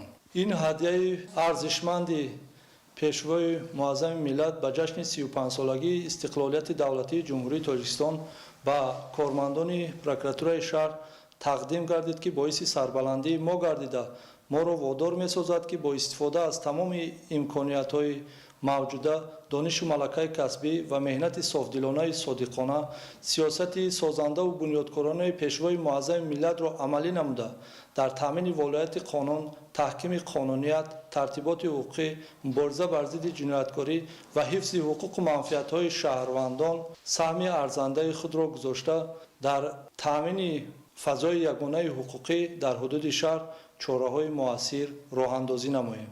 дар бино барои фаъолияти хуби 8 мутахассис шароит фароҳам гардидааст. ҳамчунин дар иншооти мазкур ҳуҷраҳои зист низ мавҷуд аст. сохтумони бинои нав моҳи майи соли 2024 оғоз гардида дар муҳлати муайян гардида бо сифати баланд ҷавобгӯ ба талаботи замони муосир бунёд шудааст. роҳбари давлат муҳтарам Эмомалӣ Раҳмон зимни шиносоӣ бо шароити муҳайё гашта дар бинои прокуратура ба сифати корҳои бунёдӣ баҳои баланд доданд. бинои хизматӣ тӯҳфаи арзишманди ҳукумати кишвар ба истиқболи сазовори ҷашни бузургу пуршукӯҳи миллӣ 35-солагии истиқлоли давлатӣ арзёбӣ гардид. боиси ифтихор ва сарфарозии мо ҷавондухтарони мақомоти прокуратураи кишвар мебошад ки бо иштироки бевоситаи пешвои муаззами миллат бинои наву замонавӣ ба истифода дода шуд. бинои прокуратура дар шаҳри Истарафшан дар асоси дастуру супоришҳои пешвои муаззами миллат ҷиҳати таъмини мақомоти ҳифзи ҳуқуқ бо шароити хуби корӣ ва тарҳи нав ҷавобгӯ ба замони муосир бо инфрасохторҳои зарурӣ бунёд гашта бо техника ва технологияҳои замонавӣ муҷаҳҳаз гардонида барои кормандон шароити хуби корӣ фароҳам оварда шудааст. аз ин ҷост ки кормандони прокуратура имкон доранд ки аз китобхона техника ва технологияҳои нави муосир самаранок истифода намоянд. имрӯз ҷавондухтарон дар баробари мардон дар сафи мақомоти прокуратура фаъолона кор мекунанд ва мо ҷавонони даврони истиқлол و اساسگزار صلح و وحدت ملی پیشوای ملت پرزیدنت جمهوری تاجیکستان محترم امامعلی رحمان برای مهیا نمودن چنین شرایط مساعد معاصر کاری اظهار سپاس می‌نماییم. ضمن صحبت با مسئولین و کارمندان پروکراتور پیشوای ملت محترم امامعلی رحمان برای تقویت بخشیدن فعالیت نظارت رعایت قانونیت و ترتیبات حقوقی به کارمندان دستور و توصیه ها دادند. تاکید شد که کارمندان مقامات پروکراتور باید وظیفه های خدمتی خود را صادقانه و صافدلانه در نزد وطن و مردم اجرا نمایند. ما کارمندان پروکراتور شهر استرافشان مناداری صمیمانه خود و کل کارمندان مقامات پروکراتور را با اساسگزار صلح و وحدت ملی پیشوای معظم ملت محترم امامعلی رحمان جهت افتتاح بنای نو زمانوی پروکراتور شهر بیان نموده کوشش به خرج می‌دهیم که جهت عملی نمودن قرار و قانون‌های کشور که به منفعت ملت و دولتند دستور و سپارش‌های پرزیدنت مملکت تمام تدبیرهای ضروری را اندیشیده با ولایت قانون ارج گذاشته وظیفه‌های خدمتی به ذمه گذاشته را با مسئولیت بلند پاک وجدانانه صادقانه عملی نماییم. باید قید نمود که در دوران صاحب استقلالی از جانب حکومت کشور برای کارمندان پروکراتور در شهر و ناحیه ها انشاءات خوشترها زمانوی خدمتی و استقامتی به استفاده داده می شود. در دایره سفر کاری پیشوای ملت محترم امامعلی رحمان به شهر استرافشان و جهت استقلال سزاوار از جشن 35 سالگی استقلال دولتی جمهوری تاجیکستان مجموعاً 28 انشاءات نو از جمله 3 کارخانه صنعتی، 4 مؤسسه تعلیمی، 4 کودکستان، 4 انشاءات ساحه تندرستی، 4 انشاءات ساحه ورزش و استراحت، 2 بینای مأموری و 7 مرکز خدمت رسانی مورد استفاده قرار داده شدند که 5 انشاءات با اشتراک بواسطه پیشوای ملت محترم امامعلی رحمان، 10 انشاءات به طور مجازی و 13 انشاءات با اشتراک نمایندگان حکومت جمهوری تاجیکستان مورد بهره برداری قرار گرفت. در مجموع نزدیک 250 جای نوی کاری تأسیس داده شد. 19 نوامبر سال 2025 در دایره سفری کاری اساسگزار صلح و وحدت ملی پیشوای ملت پرزیدنت جمهوری تاجیکستان محترم امامعلی رحمان به شهر استرافشان با شرکت نماینده حکومت جمهوری تاجیکستان یک عده انشاءات ساحه خدمت رسانی مورد استفاده ساکنان قرار گرفت. از جمله در دهه آبجواز جماعت دهات قلچه کلان شهر استرافشان به فعالیت قهوه‌خانه تنظیم افتتاح رسمی بخشیدند. انشاءات ساحه اجتماعی در آشیانه دوم مرکز خدمت رسانی جایگیر بوده با تشبث و مبلغ‌گذاری صاحبکار وطنی احمدخواجه حیدرزاده در مساحت 450 متر مربع و با خرج نزدیک 1 میلیون سومانی با در نظر داشت ایستگاه واسطه‌های نقلیات گوناگون تمغه در کنار شاهراه اهمیت بین‌المللی داشته دوشنبه استرافشان خوجندچناق قامت افراخته است. در مرکز خدمت رسانی ذکر گردیده تمام شرایط‌ها مهیا بوده در آن 10 نفر ساکن به‌شغل دهه آبجواز با کار دائمی و معاش خوب تامین گردیدند. صاحبکاران وطندوست و ساکنان جماعت دهات قلچه کلان با خوشنودی اظهار داشتند که انشاءات در دایره تجلیل جشن فرخنده 35 سالگی استقلال دولتی بنیاد یافته تحفه ارزشمند به ساکنان جماعت مذکور و مهمانان منطقه‌های گوناگون جمهوری تاجیکستان شماریده می شود. همچنین در این روز در دایره سفری کاری اساسگزار صلح و وحدت ملی پیشوای ملت پرزیدنت جمهوری تاجیکستان محترم امامعلی رحمان در شهرک دلشاد جماعت دهات قلچه کلان چایخانه آرام نیز مورد استفاده قرار گرفت. انشاءات با طرح و نمای زیبا و طبق استانداردهای جوابگوی طلبات معاصر شهرسازی در دایره تجلیل جشن فرخنده ملت 35 سالگی استقلال دولتی جمهوری تاجیکستان از جانب صاحبکار محلی قهرمان بابازاده قامت افراخته است. بینای چایخانه مذکور در مساحت 500 متر مربع با خرج زیاد از 1 میلیون سومانی ساخته شده است. در روند به استفاده دهی انشاءات ساحه خدمت رسانی بیش از 10 نفر ساکن جماعت دهات قلچه کلان با جای کار دائمی و معاش خوب تامین شدند. قید گردید که اقدام‌های سازندگی از جانب ساکنان و صاحبکاران نمونه روشن دستگیری جامعه و مقامات محلی در سمت رشد ساحه اجتماعی و بهتر نمودن سطح خدمت رسانی به اهالی می باشد. در دایره سفری کاری асосгузори сулҳу ваҳдати миллии пешвои миллат президенти ҷумҳурии тоҷикистон муҳтарам эмомалӣ раҳмон ба шаҳри Истаравшан имрӯз дар деҳаи қалачаи ба қавули ҷамоати деҳоти ҷавкандак бинои дуошонаи ошхонаи эҳсон мавриди истифода қарор гирифт. миннатдории худро ба ҷаноби олӣ мерасонем ки мо соҳибкоронро ҳама ҷиҳата дастгирӣ мекунам. бинои муосири хизматрасонӣ аз ҷониби соҳибкори маҳаллӣ Абдурасул Аҳмадзода дар масоҳати 200 метри мураббаъ ва бо харҷи 500 000 сомонӣ қомат афрохта, алҳол дар он чандин сокини маҳаллӣ бо кори доимӣ ва маоши хуб таъмин гардиданд. аснои шиносоӣ намояндагони ҳукумати ҷумҳурии Тоҷикистон аз беҳтар шудани сатҳи некуаҳволии сокинон ва хизматрасониҳои босифат изҳори хушнудӣ намуда, иншооти мазкурро тӯҳфаи арзишманд ба истиқболи арзандаи ҷашни 35-солагии истиқлоли давлатии ҷумҳурии Тоҷикистон арзёбӣ намуданд.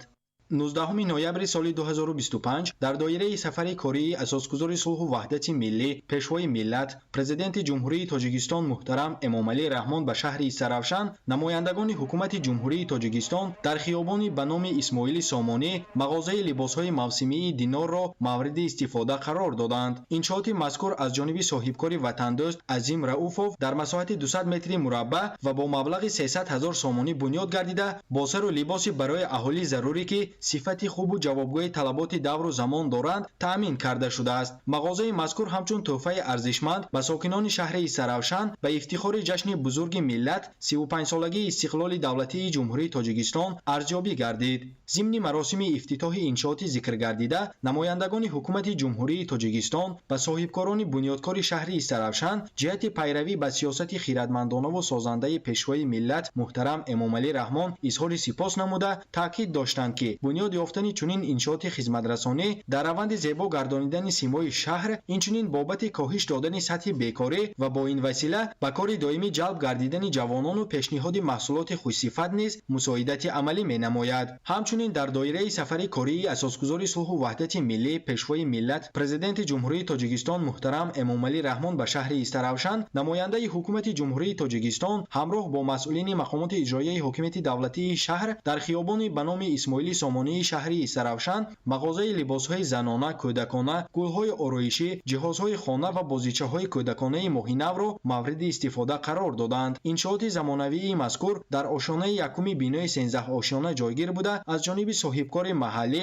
Фирдавс Абдураҳимзода дар масоҳати 2500 метри мураббаъ ва бо маблағи 1 миллион сомонӣ бунёд ёфтааст. бо мавриди истифода қарор додани иншооти болозикр 5 нафар сокини маҳаллӣ бо ҷои кори доимӣ ва маоши хуб таъмин гардиданд. феълан сокинони шаҳру деҳоти Истаравшан имконият доранд то аз маҳсулоти пешниҳоднамудаи соҳибкорони ватанӣ васеъ истифода бурда дар ин баробар талаботи рӯзафзуни хешро қонеъ созанд. зимни муаррифии мағозаи моҳинав соҳибкорони ватандӯсти шаҳри Истаравшан аз кӯмаку дастгириҳои пешвои миллат муҳтарам Эмомалӣ Раҳмон ва ҳукумати ҷумҳурии Тоҷикистон изҳори сипосмандӣ намуда минбаъд низ дар корҳои созандагиву бунёдкорӣ ва сабзу хуррамгардонии як гӯшаи ватан саҳми арзанда мегузоранд. дар доираи сафари кории президенти ҷумҳурии Тоҷикистон пешвои миллат муҳтарам Эмомалӣ Раҳмон ба шаҳри Истаравшан намояндагони ҳукумати ҷумҳурии Тоҷикистон дар деҳаи Чорбоғи деҳоти Чорбоғ маркази савдо ва хизматрасонии Сафарбоборо ба истифода доданд. иншооти хизматрасонӣ дар доираи сазовор аз ҷашни 35-солагии истиқлоли давлатӣ аз ҷониби соҳибкори маҳаллӣ Насбиддин Ҷуразода сохта шудааст. бо ба истифода додани иншооти хизматрасонӣ 9 нафар сокини маҳаллӣ ба кор таъмин гардид. маркази савдо ва хизматрасонии Сафарбобо дар масоҳати 2500 метри мураббаъ ҷойгир буда таъсиси дорухона, қассобхона ва нонвойхона дар ин маркази хизматрасонӣ мушкилии 23 000 нафар аҳолии ҷамоати деҳоти Чорбоғро ки барои дастрас намудани гӯшт ва дорворӣ ба марказ мерафтанд бартараф намуд.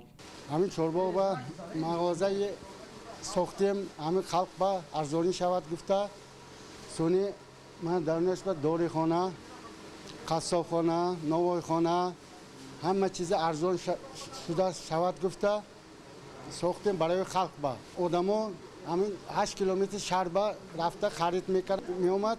мана ҳамин халқ ба наздик шуд برای خرید با ҳамзамон дар ҳамин деҳа намояндагони ҳукумати ҷумҳурии тоҷикистон маркази савдои мустафоро бо таъсиси 6 ҷойи корӣ ба истифода доданд. дар маркази савдо ва хизматрасонии мустафо ки аз ҷониби соҳибкори маҳаллӣ зафар маҳмадқулзода бунёд ёфтааст, асосан фурӯши масолиҳи сохтмонӣ ва асбобҳои барқӣ баромонда шудааст. 5 деҳа ҳамаш ғайём мерафтанд барои аманин маҳсулотҳои барқӣ, маҳсулотҳои сантехникӣ чизо ба мерафтанд.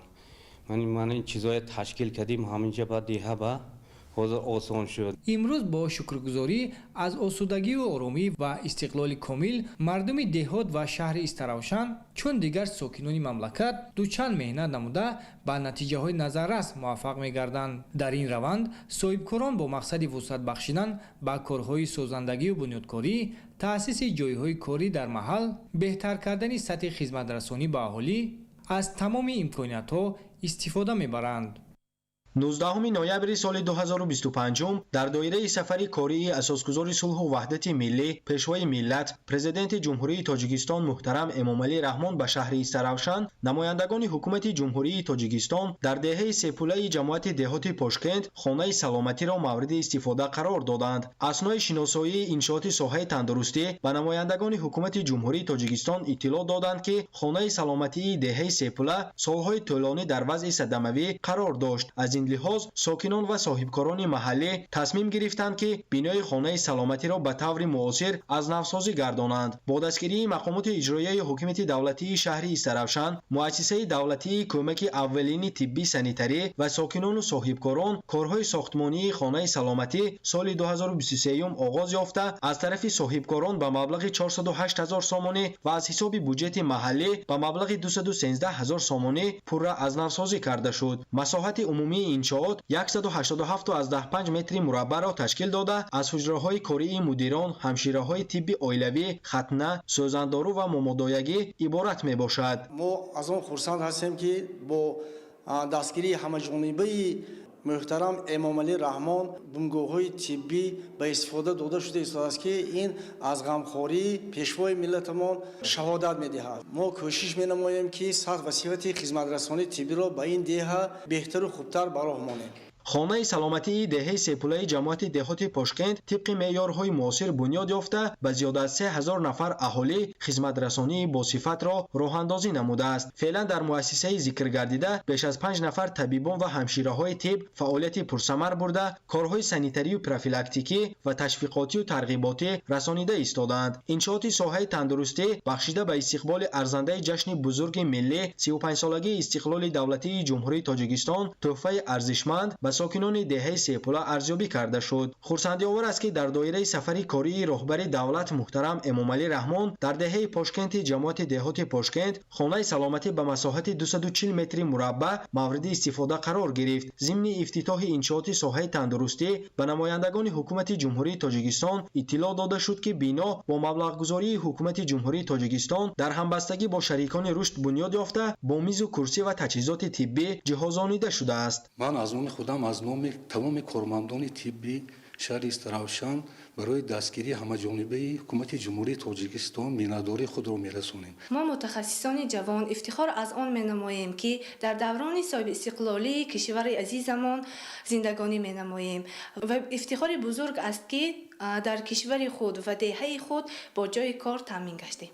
хонаи саломатӣ дар доираи истиқболи арзандаи ҷашни 35-солагии истиқлоли давлатии ҷумҳурии Тоҷикистон аз навсозии комил гардида ба беш аз 4500 нафар сокини маҳаллӣ хизмат мерасонад. табибон ва ҳамшираҳои тиб ҷиҳати фароҳам овардани шароити мувофиқи кору фаъолият ва муҳайё сохтани имкониятҳои мавҷуда ба асосгузори сулҳу ваҳдати миллӣ пешвои миллат президенти ҷумҳурии Тоҷикистон муҳтарам Эмомалӣ Раҳмон изҳори миннатдорӣ намуда муваззаф гардиданд ки минбаъд низ кӯмаки аввалини тиббиро густурда роҳандозӣ менамоянд. дар доираи сафари кории президенти ҷумҳурии Тоҷикистон пешвои миллат муҳтарам Эмомалӣ Раҳмон ба шаҳру ноҳияҳои вилояти Суғд дар шаҳри Истаравшан бо иштироки шахсони масъул толор ва 3 майдончаи варзишӣ мавриди истифода қарор дода шуд. аз ҷумла дар ҷамоати деҳоти Нофароҷ бо дастгирии соҳибкорони маҳаллӣ ва сокинон толор ва 2 майдончаи варзишӣ мавриди истифода қарор гирифт. майдончаи варзишӣ дар назди муассисаи таҳсилоти миёнаи умумии рақами 26 бо дастгирии сокинони маҳаллӣ бунёд карда шудааст. масоҳати майдончаи варзишӣ 800 метри мураббаъро ташкил намуда, он бо харҷи зиёда аз 459 000 сомонӣ бунёд гардидааст. ҳамзамон дар назди муассисаи таҳсилоти миёнаи умумии рақами 35 бо дастгирии мақомоти иҷроияи ҳокимияти давлатии шаҳр ва аҳолии деҳоти Нофароҷ майдончаи варзишӣ мавриди истифода қарор дода шуд. масоҳати майдончаи варзишӣ 900 метри мураббаъро ташкил намуда, барои ҷалби ҷавонон ба футболи хурд мусоидат мекунад. инчунин дар ин рӯз дар деҳаи Нофароҷи деҳоти Нофароҷ толори варзишӣ ифтитоҳ ёфт. толори варзишии мазкур дар масоҳати 973 метри мураббаъ сохта шудааст. сохтмони толори варзишии мазкур соли 2023 оғоз гардида, ифтитоҳи он тӯҳфаи арзанда ба хотири истиқболи сазовор аз ҷашни бузурги миллӣ 35-солагии истиқлоли давлатӣ ба ҳисоб меравад. дар баробари ҷалби ҷавонон ба варзиш ҳамчунин дар ин ҷо 4 нафар соҳиби кор шуданд. майдончаи варзишӣ ва фароғатӣ дар деҳаи боботағои деҳоти Гули Сурхи шаҳри Саравшан аз иншооти дигари варзишӣ ба ҳисоб меравад, ки дар ин рӯз мавриди истифода қарор дода шуд. Тоҷикистони мо рӯз ба рӯз обод шуда истодааст. ҳар ташрифи президенти кишвар ободӣ меоварад. имрӯз деҳаи боботағо ид дорад. аз ҷониби соҳибкорон дар деҳа майдончаи варзишӣ сохта ба истифода дода шуд. аҳли олии ҳакимиҳо ин иқдомро ҳамчун саҳмгузорӣ дар ободии кишвар медонанд. майдончаи варзишӣ ва фароғатӣ аз тарафи соҳибкорон ва сокинони маҳал бунёд карда шудааст. 19 ноябр президенти ҷумҳурии Тоҷикистон пешвои миллат муҳтарам Эмомалӣ Раҳмон дар идомаи сафари корӣ ба шаҳру ноҳияҳои вилояти Суғд дар ноҳияи Ҷаббор Расулов бинои нави шӯъбаи маорифи ноҳия ва 6 иншооти истеҳсолию хизматрасониро ба истифода доданд. 19 ноябр президенти ҷумҳурии Тоҷикистон пешвои миллат муҳтарам Эмомалӣ Раҳмон дар идомаи сафари корӣ ба шаҳру ноҳияҳои вилояти Суғд дар ноҳияи Ҷаббор Расулов бинои нави шӯъбаи маорифи ноҳияро ба истифода доданд. иншооти нав аз 3 ошиёна ва таххона иборат буда, дар доираи омодагӣ ба ҷашни 35-солагии истиқлоли давлатӣ бо дастгирии ҳукумати ҷумҳурии Тоҷикистон бунёд гардидааст. бинои шӯъбаи маориф бо дастгирии муҳтарам ҷаноби олӣ сохта ба истифода дода шуд, ки тамоми шароити корӣ барои кормандони соҳаи маориф муҳайё гардид. ҷавобан ба ин ғамхориҳо бо меҳнати софтилона тамоми кӯшишу ғайрати худро ба таълиму тарбияи хонандагон сафарбар намуда, сиёсати маорифпарваронаи муҳтарам Эмомалӣ Раҳмонро сармашқи кори худ менамоем. корҳои сохтмонӣ соли 2023 оғоз ёфта, дар муддати муайян бо тарҳи муосир ва риояи унсурҳои меъмории миллӣ анҷом дода шудааст. ба пешвои миллат муҳтарам Эмомалӣ Раҳмон иттилоъ дода шуд, ки бинои нави шӯъбаи маориф аз 34 ҳуҷраи корӣ иборат аст. дар ошиёнаи сеюми бино маҷлисгоҳ барои 100 нафар бо шароити зарурӣ муҷаҳҳаз мавҷуд буда, минбаъд баргузор намудани вохӯрӣ, машваратҳо ва дигар чорабиниҳои маърифативу фарҳангӣ дар он имконпазир хоҳад буд. миннатдории хечро асосгузори соли ваҳдати миллии пешвои миллат муҳтарам ҷаноби олӣ мерасонам, ки барои мо чунин як бинои боҳашомат ва замонавӣ бунёд карданд. мо маорифчиёни ноҳияи Ҷаббор Расулов аз ин тӯҳфаи пешвои муаззами миллат муҳтарам Эмомалӣ Раҳмон хело хушнуд ҳастем. мо кӯшиш ба харҷ медиҳем, ки насли наврасро дар рӯҳияи ватандӯстиву хештаншиносӣ тарбия менамоем. дар иншооти нав ҳамчунин китобхона, бойгонӣ ва як қатор ҳуҷраҳои ёрирасони дигар низ ҷойгир карда шудааст. баробари ба истифода супоридани бинои шӯъбаи маориф барои кормандони соҳа шароити муносибу замонавии корӣ фароҳам оварда шуд. дар ноҳияи Ҷаббор Расулов 43 муассисаи таҳсилоти умумӣ با فراگیری 31772 خواننده عمل میکند. پیشوای ملت محترم امامعلی رحمان ضمن شناسایی به صفت کارهای ساختمانی بهای بلند داده با کارمندان ساحه معارف جهت بالا بردن سطح تعلیم، استفاده تکنولوژی‌های معاصر، جلب خوانندگان به آموزش فن‌های طبیعت شناسی و دقیق و از خود کردن زبان‌های خارجی دستور و هدایت‌ها دادند. عرض سپاس خود را به جناب عالی محترم پیشوای معظم ملت امامعلی رحمان میرسانیم که ما آموزگاران و کارمندان شعبه معارف را با چنین بنای نو زمانوی که با بهترین شرایط ها و امکانیت های زمانوی تحفه نمودند. کوشش و تلاش ما بهر آن است که فعالیت کاری خود را عمیقاً به راه مانده بهر آینده دولت و ملت کمر همت ببندیم. اطلاع داده شد که 80% کارمندان شعبه معارف ناحیه جبار رسولوف را زنان تشکیل می‌دهند. سال روان 16 ختم کننده ناحیه طبق کوتای پرزیدنتی به مؤسسه‌های عالی کشور قبول شدند که 8 کسشان دختران میباشند. در 5 سال اخیر 40 دختر ناحیه با استفاده از کوتای پرزیدنتی به مؤسسه‌های تحصیلات عالی داخل شدند. 19 نوامبر پرزیدنت جمهوری تاجیکستان پیشوای ملت محترم امامعلی رحمان در شهرک مهرآباد ناحیه جبار رسولوف به طور فاصلوی کارخانه استحصال پایافزال و مواد شستشویی شاهین را به استفاده دادند. اقتدار کارگاه 5000 جفت پایافزال در یک ماه را تشکیل داده. در آن پایافزال مکتبی، کودکانه، زنانه، مردانه، نظامی و دیگر نوها استحصال کرده می شوند. باعث افتخار است که امروز با اشتراک اساسگزار صلح و وحدت ملی پیشوای معظم ملت پرزیدنت جمهوری تاجیکستان محترم امامعلی رحمان کارگاه پایافزال براری و مواد شستشویی شاهین از طرف جمعیت دوره مسئولیتش محدود شاهین زرافشان در شهرک مهرآباد ناحیه جبار رسولوف بنیاد گردید و باید قید کرد که در این کارگاه نزدیک به 40 نفر ساکنان محلی با جای کاری دائمی تامین میباشند و معاش میانه آنها 1,5-2,000 سومانی را تشکیل میدهد. محصولاتی که در کارگاه پایافزال براری مورد استفاده قرار میگیرد محصولات وطنی بوده قسما از خارج کشور استفاده برده می شود و در دوام یک ماه 5000 جفت پایافزال به وطنی استحصال کرده می شود و نزدیک به 36,000 دانه صابون، یعنی در این کارگاه 6 نمود صابون‌های جامه‌شویی برای خواجگی خلق روانه کرده می شود و در عموم گیریم تکنیکایی که در این شرکت وارد کرده شد از جمهوری خلق چین و ازبکستان می باشد و اون محصولاتی که خود در سمت شستشویی باشد خود در سمت پایافزال براری بیش از 80% آن محصولات وطنی را تشکیل می‌دهد. انشاءات نو استحصالی در دایره اقدام‌های رشد ساحه صنعت و با استقبال جشن 35 سالگی استقلال دولتی از جانب صاحبکاران عائله بابا نظرف‌ها بنیاد گردیده است. مجموعه دستگاه‌های پایافزال دوزی از جمله دستگاه‌های دوزندگی، قالب‌سازی، برندگی و سفتکونی از خارج کشور وارد و نصب شدند. در کارگاه 2 خط استحصالی فعال است. خط اساسی به استحصال پایافزال اختصاص یافته است.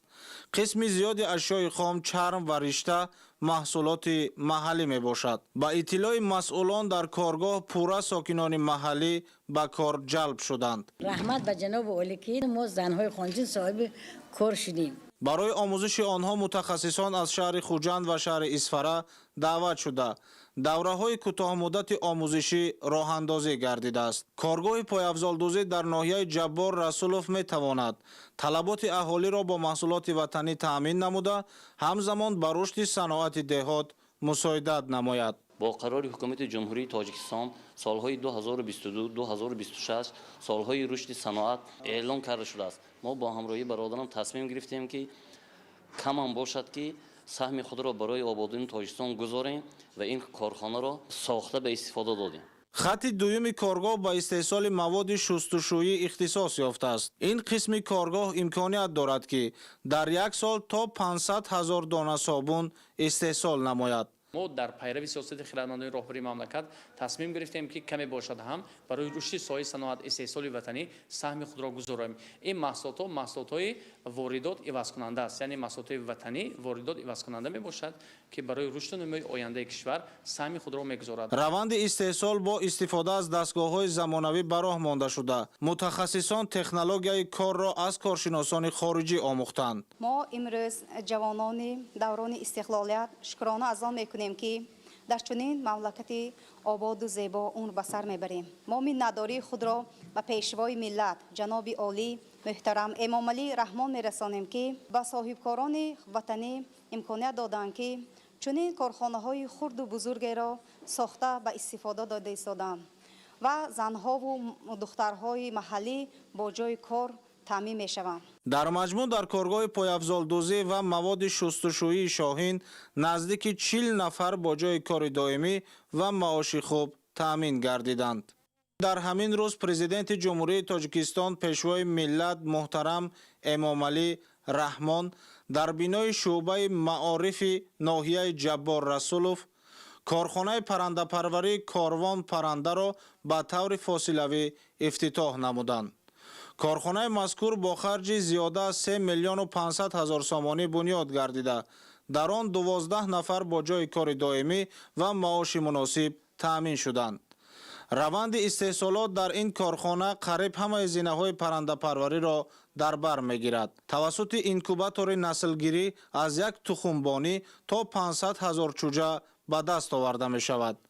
من بعد پرورش چوجه ها ادامه یافته آنها اساساً برای استحصال گوشت روانه کرده می شوند. جمعیت دارای مسئولیت محدود کاروان پرنده در ناحیه جبار رسولوف یکی از کارخانه های بزرگ ولایت سوق به حساب رفته در تامین بازار استعمالی با گوشت پرهیزی سهم نظررس دارد. نقش کارخانه در تطبیق برنامه رشد ساحه پرنده پروری در جمهوری تاجیکستان نیز برجسته است.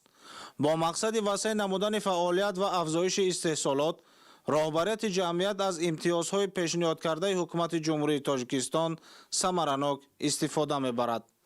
پرنده پروری در سالهای آخر یکی از سمت‌های با سرعت رشد یابنده ساحه کشاورزی محسوب یافته، همچون یک بخش سرمحصول در تامین امنیت آذوقه‌واری کشور که هدف استراتژی حکومت میباشد نقش مهم دارد.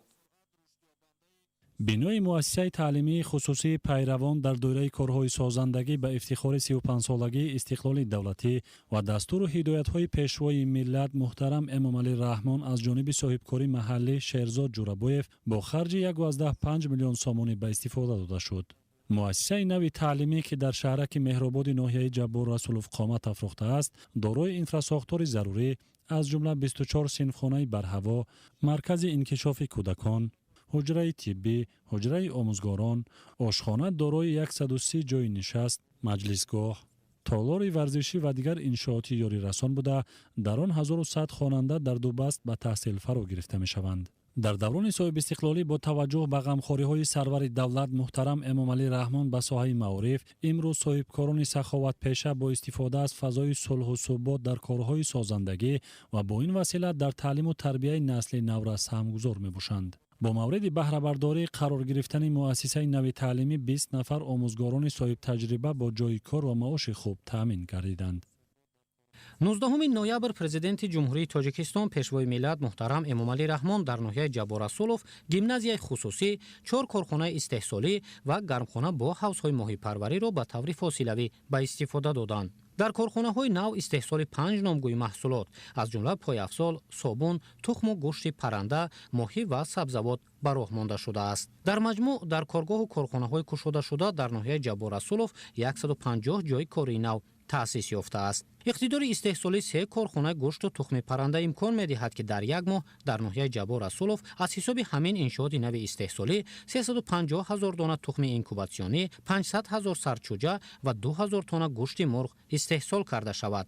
42 حوض صنعی ماهی پروری که در جمعیت دارای مسئولیت محدود خیری صفا ساخته شده است، امکان می‌دهد که در یک سال 300 تن ماهی استحصال گردد. در این خواجگی ماهی پروری وابسته به طلبات بازار استعمالی تدریجاً سمت فعالیت وسیع گردیده استحصال گل ماهی زیاد کرده می شود. дар 1 гектар гармхонаи ҷамъияти дорои масъулияти маҳдуди хайри сафо ҳоло парвариши сабзавот ба роҳ монда шудааст. меҳнаткашон дар 1 сол то 3 ҳосил ба даст оварда бо ин таҷрибаи намунавӣ дар ҳудуди вилояти Суғд дар таъмини фаровонии бозори истеъмолӣ бо маҳсулоти ғизоии дорои сифати баланд саҳмгузорӣ мекунанд.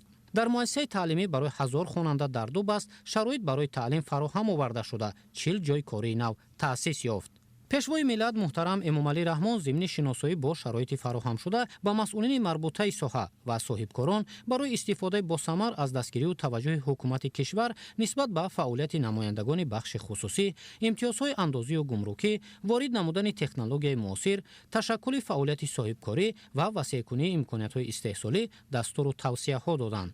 иншооти нави истеҳсолию хизматрасонӣ дар ноҳияи Ҷабор Расулов бо иҷрои супоришҳои роҳбари давлат барои саҳмгузорӣ дар ободии диёр ва афзоиши истеҳсоли маҳсулоти ивазкунандаи воридот ва ба содирот нигаронида шуда дар доираи омодагӣ ба истиқболи ҷашни 35-солагии истиқлоли давлатӣ аз ҷониби намояндагони бахши хусусӣ сохта шудааст.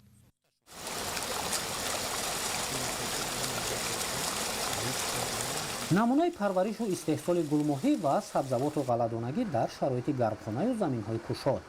ин таҷриба дар ҳамин гӯшаи ноҳияи Ҷабор Расулов ба роҳ монда шудааст, ки дар гузашта макони нообод буду дар истеҳсолот истифода намешуд.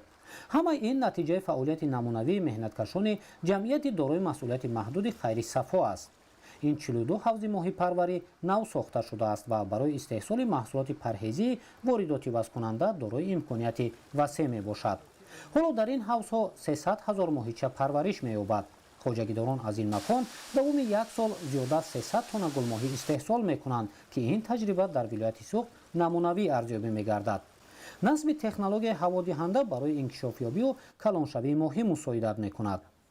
агар дар шароити анъанавии гулмоҳӣ давоми 1 сол тақрибан 1 килограмм вазн гирад, дар сурати истифодаи технологияи ҳаводиҳандаю риояи дигар талаботи парвариш гулмоҳӣ метавонад дар 1 сол то наздики 1,5 килограмм вазн гирад. татбиқи имтиёзҳо, фазои мусоиди соҳибкорию сармоягузорӣ, васеъкунии самти фаъолият ва истифодаи бештари имкониятҳои табиӣ барои истеҳсоли маҳсулоти ивазкунандаи воридот аз ҳадафи минбаъда арзёбӣ мегардад. таҷрибаи намунавии парвариши гулмоҳӣ, бунёди гармхона, намунаи гирифтани чанд ҳосил аз як қитъа, фароҳамсозии шароит барои сайёҳии кишоварзӣ дар ин гӯшаи ноҳияи Ҷабор Расулови вилояти Суғд аз ҷониби соҳибкор Масъуд Ҳасанзода ба роҳ монда шудааст.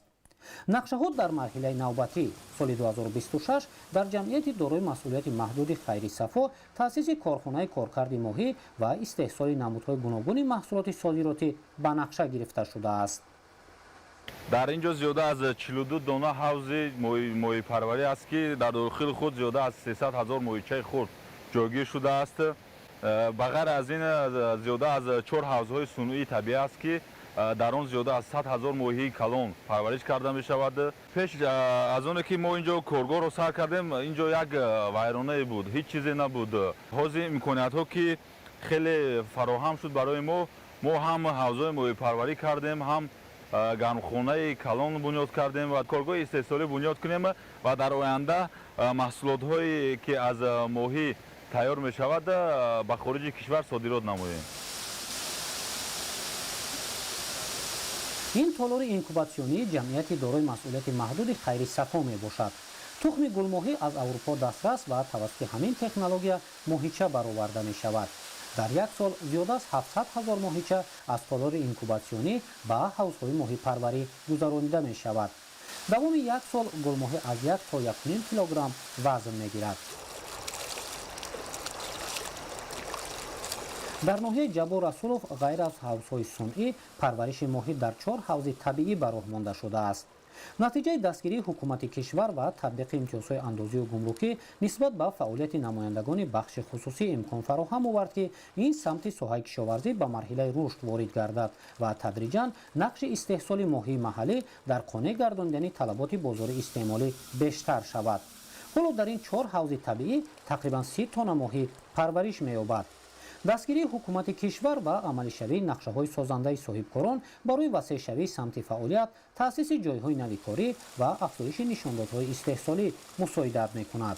дар ҳудуди ноҳия зиёда аз 52 адад гармхонаҳо мавҷуд буда майдони умумии онҳо 17-18 гектарро ташкил медиҳад. соли ҷорӣ майдони гармхонаҳои ноҳия боз ба 1 гектар зиёд шуд. мардуми ноҳия кӯшиш мекунанд ки оқилона истифода барад. дар баробари моҳи парварӣ меҳнаткашони ҷамъияти дорои масъулияти маҳдуди хайрисафо дар истифодаи самараноки замин ва истеҳсоли сабзавот дар шароити гармхона таҷрибаи худро ғанӣ намуданд. майдони умумии гармхонаи навбунёди хоҷагӣ наздики 1 гектарро ташкил медиҳад ва дар як сол 3 маротиба ҳосил гирифта мешавад. ҳоло парвариши сабзавот ба роҳ монда шудааст ва аз моҳи феврал кӯчати бодиринг ба роҳ монда мешавад. аз ҳисоби истифодаи самараноки заминҳои атрофи хоҷагӣ истеҳсоли маҳсулоти кишоварзӣ зиёд гардонида мешавад. яъне фаъолияти хоҷагидорон дар самти баланд бардоштани самаранокии замин тадриҷан натиҷаҳои баланд ба даст меорад. мо дар ҳамин гармхона ба кор таъмин шудем. ҳоло мо дар инҷо кареми пекинӣ эндуро F1 парвариш менамоем. дар як сол 3 маротиба ҳосил ба даст меорем. ҳоло бошад дар давоми кареми эндуро F1 боз бодиринг парвариш менамоем. татбиқи нақшаи чорабиниҳои ҷашни 35-солагии истиқлоли давлатӣ ба таҳкими корҳои ободонӣ ва сешавии имкониятҳои истеҳсолӣ, таъсиси ҷойҳои нави корӣ ва ба талаботи замон мутобиқ шудани хизматрасонӣ дар самту соҳаҳои гуногуни ноҳияи Ҷабор Расулов мусоидат намудааст. дар доираи иҷрои супоришҳои ҳукумати кишвар афзоиш додани истеҳсоли гулмоҳӣ, қонеъгардонии талаботи бозори истеъмолӣ бо маҳсулоти парҳезӣ, таъсиси корхонаи коркард ва ба роҳ мондани содирот аз ҳадафи минбаъдаи меҳнаткашони ҷамъияти дорои масъулияти маҳдуди хайрисафо арзёбӣ мешавад.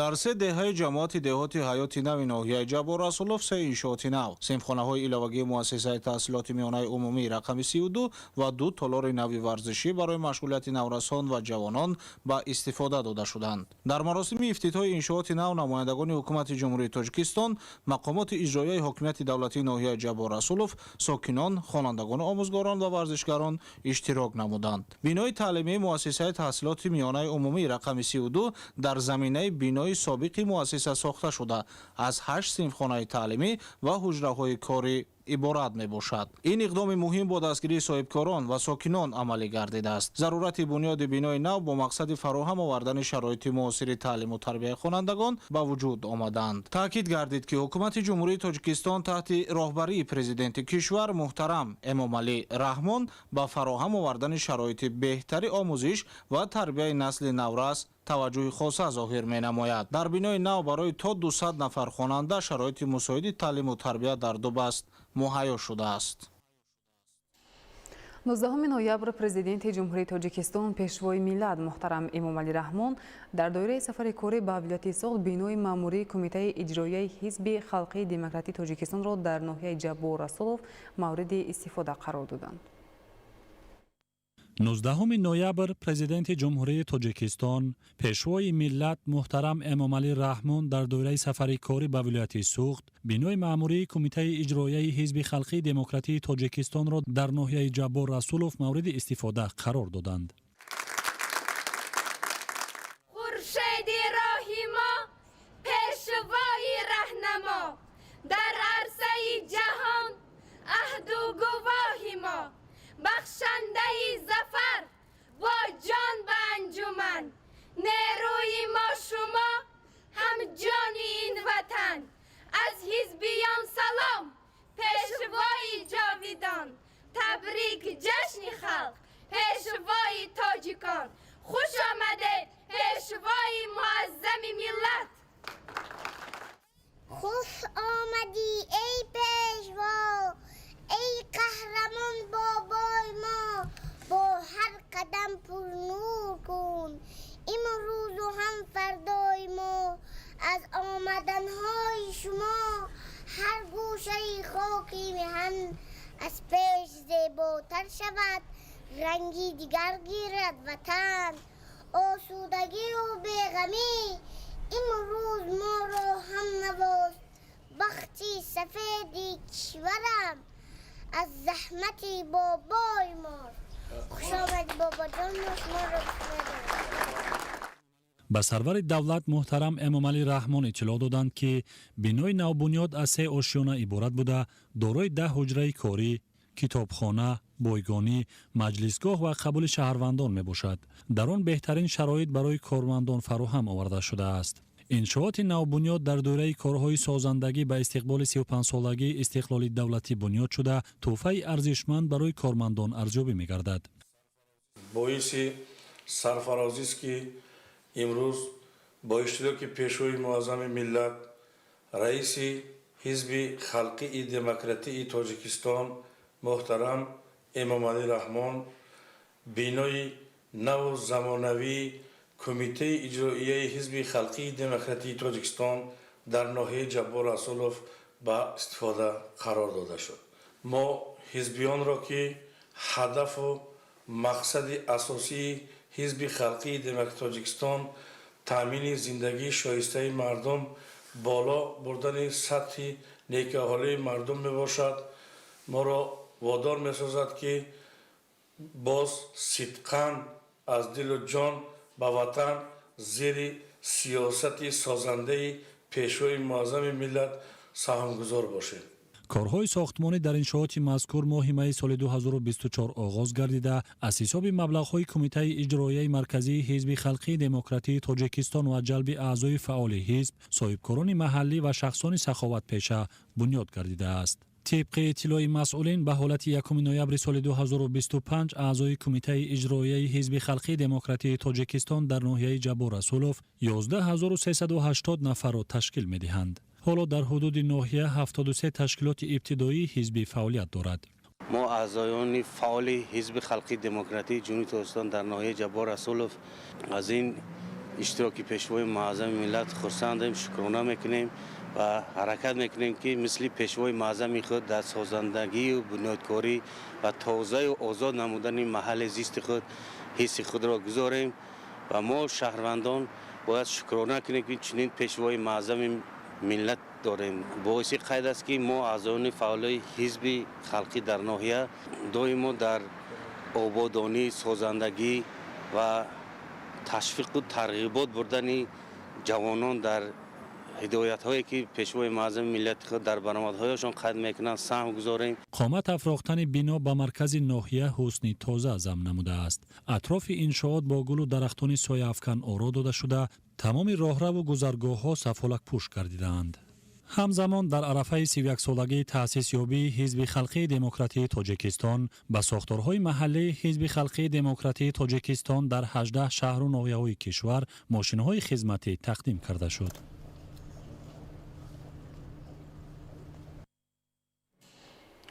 19 ноябр президенти ҷумҳурии Тоҷикистон пешвои миллат муҳтарам Эмомалӣ Раҳмон дар шаҳри Гулистон бо роҳбарон ва фаъолони вилояти Суғд мулоқот намуданд.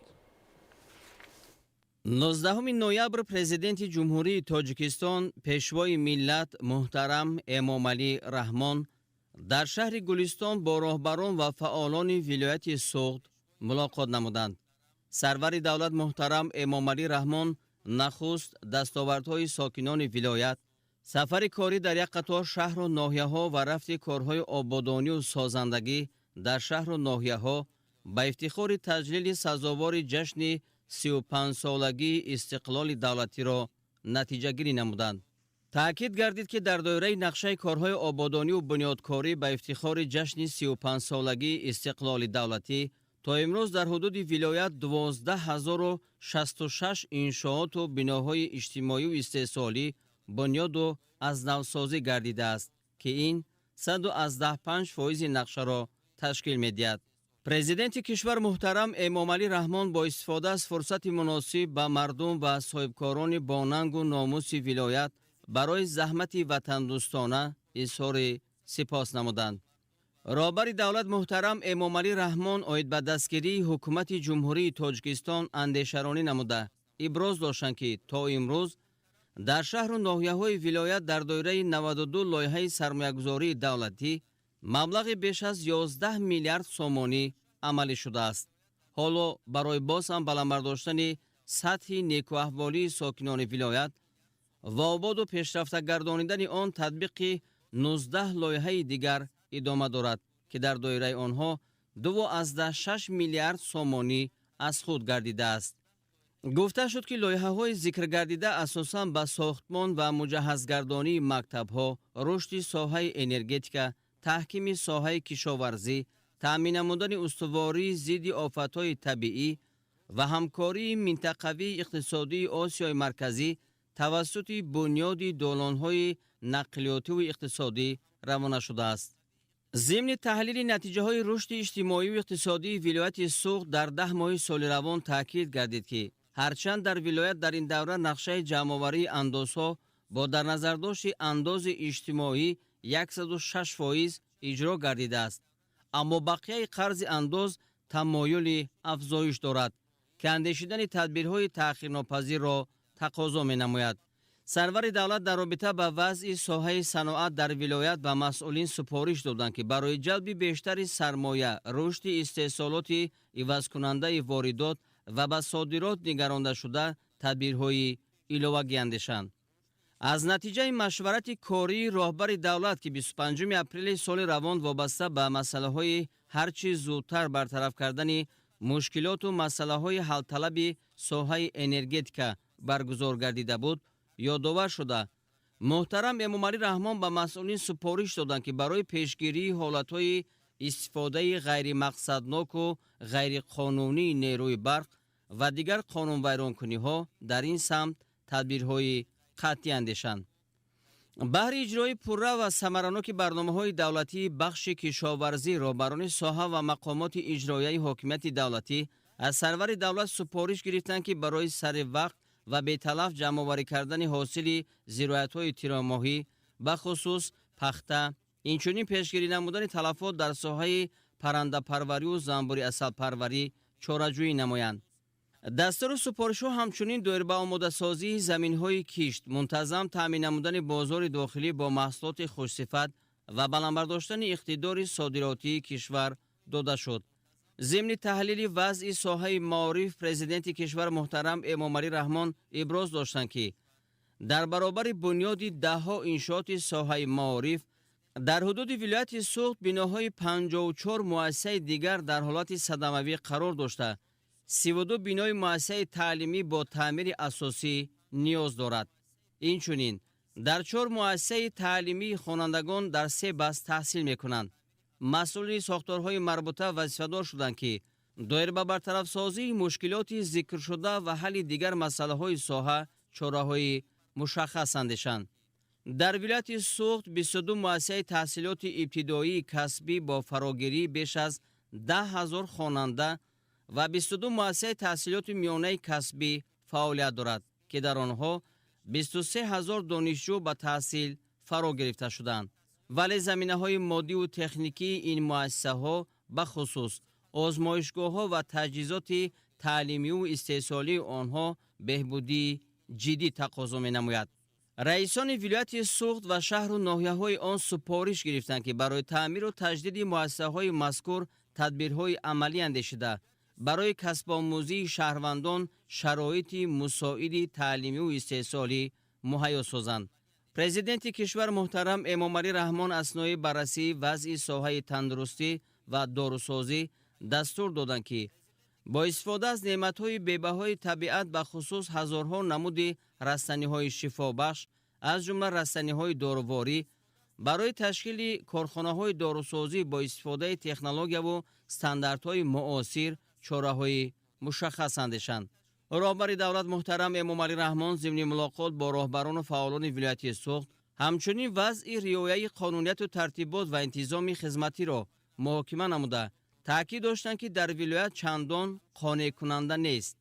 ҳолатҳои зиёди талафоти беасоси қувваи барқ, напардохтан ё аз они худкунии маблағи истифодаи он ва зиёдгардидани қарздории истифодаи қувваи барқ аз масъалаҳои ташвишовар дар ин соҳа номида шуд.